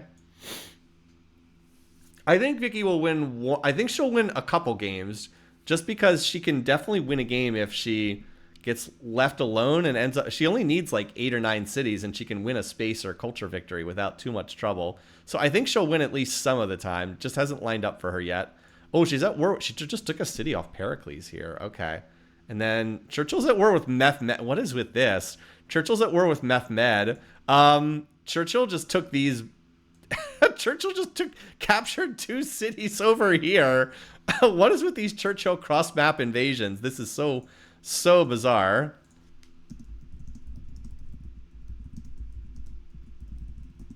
I put a note for the last game. Sitting Bull wins ungodly slow culture. All right. Well, I mean, interesting that Vicky... Okay, Vicky temporarily took that city Knossos, but it looks like she now has lost it. That city Dover is in the middle of nowhere. All right, so we have 3 1v1s. We have Sitting Bull Chin, Victoria Pericles, and then Churchill's at war with Mehmed. Another one of these cross-map wars. I think Sitting Bull's in the best position here because Chin is ungodly weak in this game. He only has 4 cities left, and Sitting Bull seems to be running through him. He already took Shanghai here. And he's also the top leader in terms of score. So I think that that's a good setup for him. In terms of the religious situation, I'll put this over here in the water. So Churchill, Pericles, Victoria, all the same religion. Mehmed, Chin do not. Sitting Bull has his own religion. So that could be dangerous for Sitting Bull long term. But for right now, he just took Beijing. So this is pretty much done. Yeah, I think one of these was a Barb capture. Well, Churchill appears to be winning this cross-map war, apparently, because he's got the elephants. Yeah, he's apparently winning his cross-map war. Looks like Pericles might be winning against Vicky, though. Maybe. I guess that war's more inconclusive. Pericles has the elephants, though, which is a big deal. Yeah, there's only 1 Chin city left, so I think that Chin's going to be first to die here. Sitting Bull has to hope that he can survive being religiously isolated here. Chin's land is pretty bad in this game. Yeah, it's pretty bad. All right, so Chin is first to die. Sitting Bull definitely gains a lot from that. And by the way, Churchill doing these cross-map invasions of Mehmed is pretty hilarious. He keeps doing it in game after game. Like, it's not an isolated event. It's happened quite a bit. Anyway, so this Barb City, by the way, is still in the corner here. Vicky and Pericles should probably just sign peace and go attack better targets. So Pericles got that Barb City, and it looks like it's turned into a pretty nice spot. Churchill is in the process of killing Mehmed and getting a second core over here. By the way, Pericles is quite a ways ahead of Victoria in score. I guess he has quite a bit more territory. And he just took Warwick, so Vicky seems to be clearly on the losing end of this war now. She just doesn't have enough territory. Also, for some reason, not taking that Barb City was pretty silly. She would have done better to take that Barb City and maybe let Pericles fight somebody else. But she tried to take him on 1v1, and it's not working very well. Yeah, building 2 wonders during war. Yeah, that's the curse of some of these builder AIs. They love that. They love those world wonders. But yeah, Churchill has been pretty consistently strong on this map. My biggest misread of the map is I thought Vicky would be the stronger of the 2 Englands, and that clearly is very wrong. Churchill is definitely the stronger of the 2 Englands. I thought that Sitting Bull would be strong on this map, which is right, and I thought that the two Western AIs, Mehmed and Chin, would be pretty weak. So I think I kind of got most of the AIs right, except I was wrong on Churchill and Victoria, and that kind of was a pretty big misread. Unfortunately, that was a pretty big misread. Pericles has been more hit or miss on this map, because he's pretty strong in this game, and he just took London away from Vicky, so it looks like Vicky's definitely dying. But yeah, so that was probably, unfortunately, just misreading that one part of the map has caused, is responsible for the not scoring very well in the picking contest. And it looks like Vicky was definitely not that strong here. So we can definitely tell from the alternate histories, Churchill's quite strong on this map. Sitting Bull is strong if he doesn't get dogpiled. Vicky is not strong, and Mehmed, Chin are pretty weak in most games. All right. Like, obviously, Mehmed had the domination victory, but that looks like kind of an outlier result. All right, so I'm going to note down Churchill does another cross map. Mehmed kill. I know you can't see this. I'm just jotting it down for later notes. Yeah, Churchill's territory is always in a really weird spot. So the only ongoing war now is between Pericles and Victoria, and it certainly looks like Pericles is on his way to wrap this up. Churchill's the first leader to make 3 consecutive championships. Is he the first one to do that? I thought 3 consecutive. I know that Kublai Khan's been in the championship a bunch. I don't know if they were consecutive, though. He might be the first one to make 3 consecutive championships. He definitely deserved it on this map. I'm not sure that he was that. Did we do his the alternate histories for his opening round game yet? Because I thought he was in game 1. Hold on, we got a second here because while we're watching this. Yeah, okay. So he got really lucky in game 1. These are the alternate histories for game 1. Look at this. He barely made it. He made it in second place in game 1, but look, the odds of him making it out of game 1 were really low. He won one time and had 2 second places in 20 games. So he was one of the lowest scoring AIs in that game. So he was quite lucky in the opening round game. He's not a lucky in this game. Clearly, he is one of the stronger leaders in this one. But he probably should have gotten wiped out in the opening round and died a ton, too. Yeah, that Hammurabi... Oh, and Vicky's apparently already dead.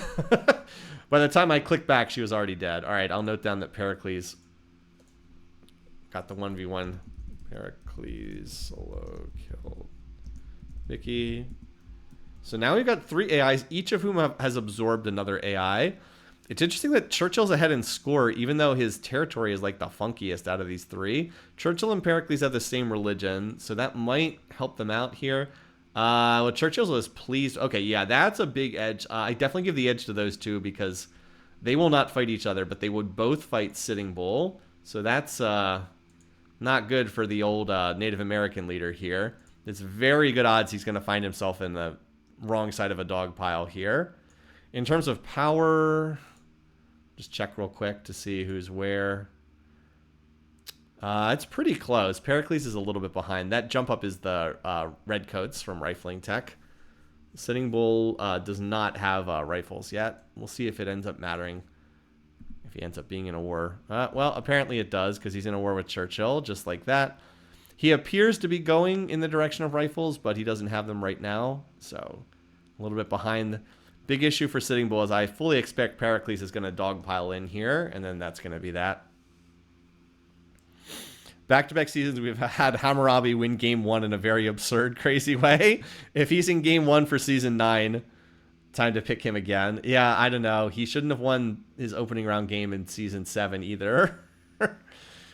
Sometimes weird stuff happens. It's part of the fun of this event is we have wacky stuff. I mean, we just saw on the... We've just seen here in doing these alternate histories. So, in game 1, Mehmed is first to die. In game 2, Mehmed was first to die. In game 4, Mehmed dies late. In game 5, which is the one we're doing right now, Mehmed died early. But in game number 3, Mehmed won a domination victory. So he's been weak or irrelevant in almost every game except the one game that he won a domination victory. So yeah, sometimes weird stuff can happen. I do remember when I was doing the game last week on stream, someone was like, Mehmed's really strong. Like, you shouldn't have underestimated him. I was like, is he really strong, or did he just get kind of lucky in the game we watched on live stream? And he still got eliminated in that game eventually, but he was strong for most of the game. I think he got kind of lucky in that game. Well, it does look like Churchill is winning this war, the 1v1 against Sitting Bull. I mean, it's close. It's not a crushing one-sided event, but he did take a core city in Snake Town. And he just seems to have the tech edge because Sitting Bull still doesn't have... Sitting Bull has Grenadiers, but he doesn't have rifles. Problem with going... So sometimes the AIs like to go the Grenadiers route. The big problem with that is Grenadiers are not good city defenders. They're arguably better attackers in some ways than rifles, but they're not good city defenders. The other problem is they don't unlock cavalry, and like cavs are really good. And although Grenadiers are strong against rifles, they are terrible against cavalry, and like that's a big problem. Cavs just absolutely eat them for breakfast. Now it looks like Sitting Bull has now picked up rifling tech, but Churchill's about to get assembly line, so it's not really going to get better here. All right, Pericles is still sitting out, and that's not bad for Pericles, but Churchill's definitely ahead in tech because Pericles is still on steam power and Churchill just did assembly line. So Churchill's definitely a little bit ahead in tech. And if he takes over Sitting Bull, of course, he'll become the runaway AI.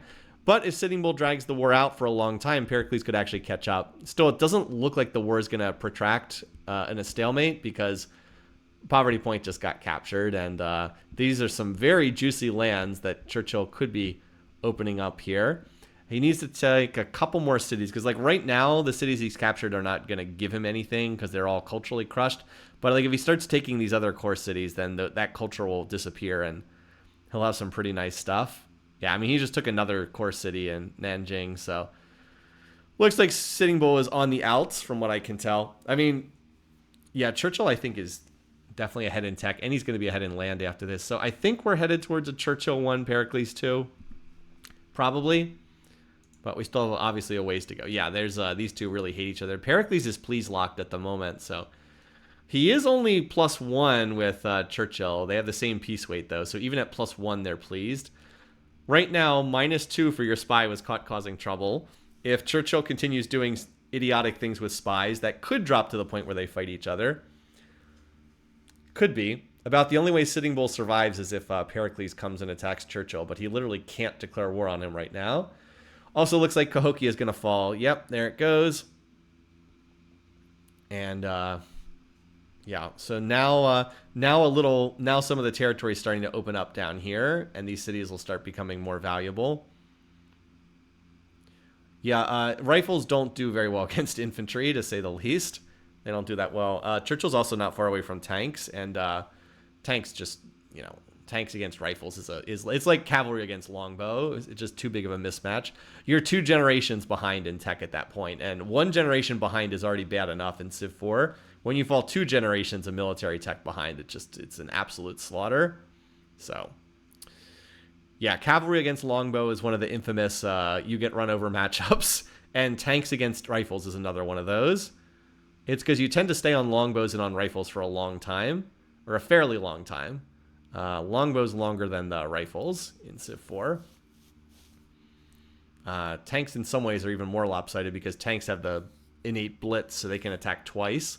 Also, tanks can take City Raider, which cavalry cannot take City Raider promotions. So you get those City Raider tanks against rifles. They attack once, they kill the top defender. You promote them, they attack again, kill the next defender.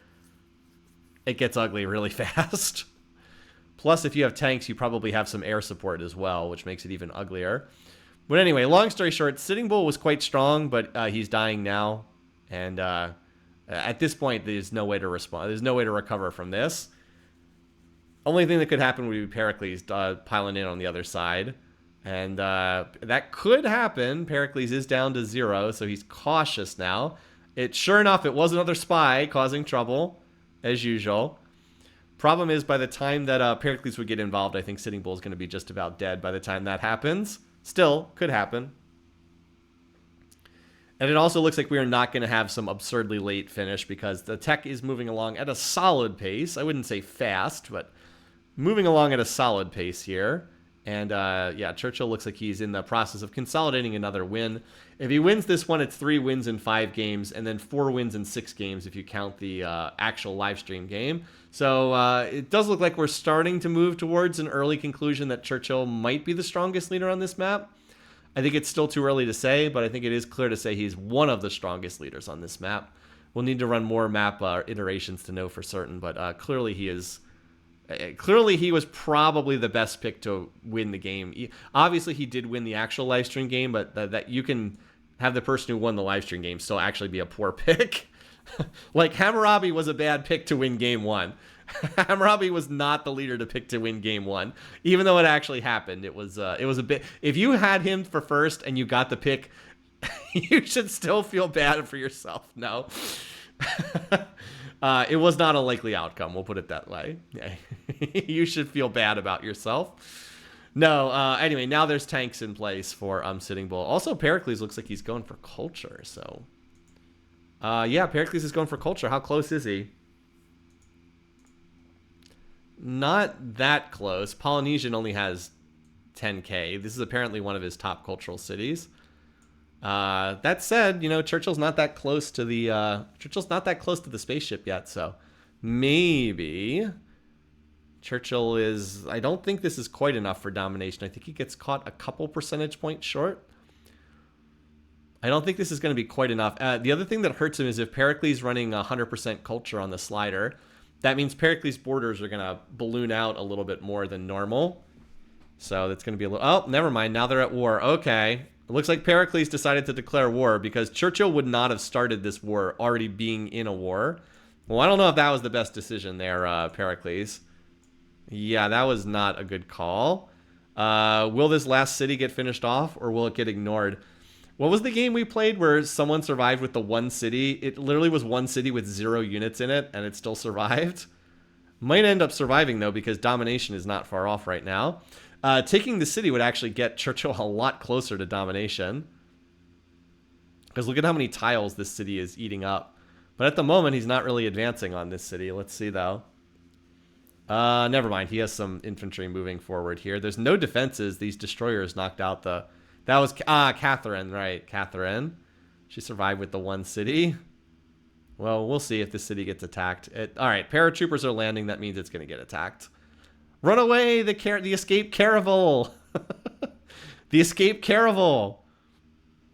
If paratroopers are flying in, though, they're going to attack. Yeah, okay. All right, and with that, we're very close to domination.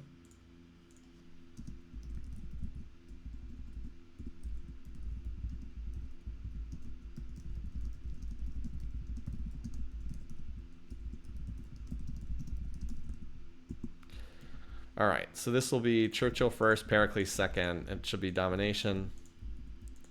Did it hit yet? No, we're like a turn or something, or turn or two away. There's no way. I mean, if you want to see the power graph, it's pretty ugly. Yep, it's pretty ugly as expected. So we're at 62%. It should just be another city capture or two, and then Churchill will finish this off. Oh yeah, João, the Portuguese leader, also survived with one city. But that city didn't have 0 units in it. Kathy literally had one city with 0 units in it. I actually think if this city falls, it might trigger the domination. Because it'll clear out the borders from over here. And then Newcastle will pop its borders up in this direction. So this might be enough to do it. There were some paratroopers landed over here. I think that puts them over the top. 1% short. What is up with this little cultural salient over here? Got to be very close, though. Got to be any turn now. Yeah, Snaketown's going to fall, and then that should do it. There's artillery hitting this spot here. Anyway, somewhere a city will fall. Certainly another impressive game from Churchill. Like, Sitting Bull was quite strong, but Churchill was able to take him over anyway. Thanks to eating Mehmed in the early game. This bizarre cross-map attacks on Mehmed that keeps going on and on and on. All right, any turn now, Churchill. There we go. All right, turn 305. 305. 305. Okay, so Churchill first. Another second for Pericles. It's 2 in a row for him after that previous game. All right, so Churchill got a first, and then Pericles got the second. Pericles and Churchill are the only 2 that survived that game. All right. Churchill won. Domination victory. All right, as usual, get the screenshot. Make sure that that took, which it did. Put this on the screen so you can see a little bit more here. All right. So let's fill in our details from this game.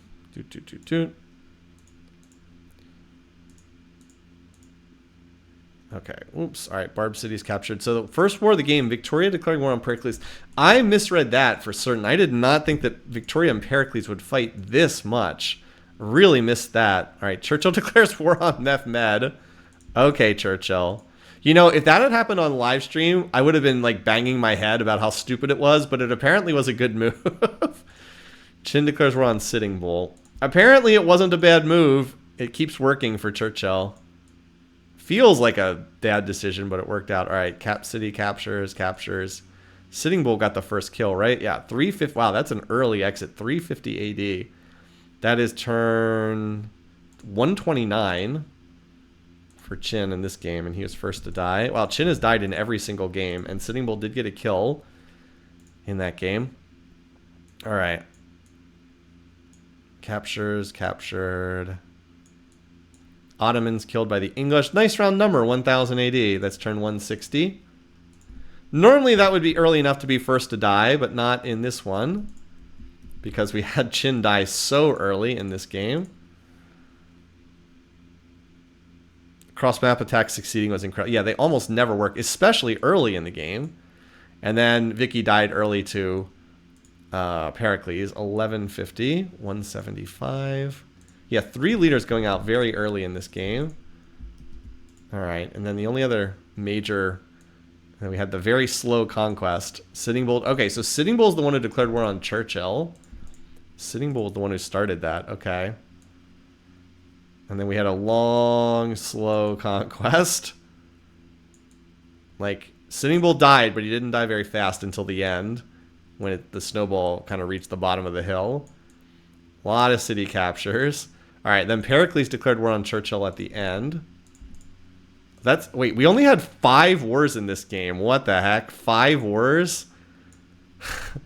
So Native Americans destroyed 1846, which is turn 293. And then that's another kill for Churchill, who gets to 20 points. And then that's it, because Churchill got domination. Wow, 5 wars. Oh my god.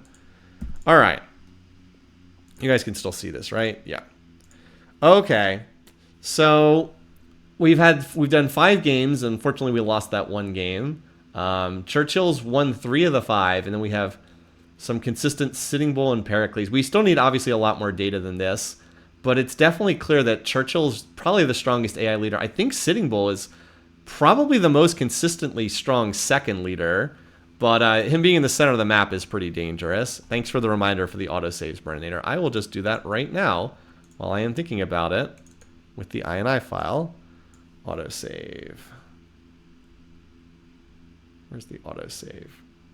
I'll just search for auto, like I did before. There's a lot of options in here. Okay, until we're starting between autosaves. Here we go. Thank you for the reminder. Just turned it back on. Yeah, so I think that we can, even with this, we can tell that Churchill's probably strong. Sitting Bull is a pretty strong leader, but is in a more dangerous position than Churchill. Pericles is hit or miss, and then Mehmed, Chin, and Victoria look like they're kind of on the weak end. Obviously, we'll run another 15 games and see where this comes out. But like, look at the scores. Churchill has 20 points, and Sitting Bull has 14, and no one else has. Mehmed has 7, all from 1 game, and then the others have very little. Pericles has a little bit. Vicky has 1 second and a kill, and then Chin looks really weak on this map. But anyway, it gives you at least an idea. Again, I'll poke around with this. I'm not promising this is going to be in like the next few days, but I'll continue poking around with this and see. All right. I hope you guys enjoyed this little taste of looking at what the alternate histories look like. I'll put this up on YouTube too for people who might want to enjoy it. And then, the full version of this will come a little bit later as I have time. As I said, unfortunately, it is a little bit busy. But next week, we have the championship game at our normal time. So I'm sure I will see most or all of you back again next week. Should be fun. We're going to crown our champion for Season 8. So until then, have a great weekend, everybody. And I'll see you then. Take care.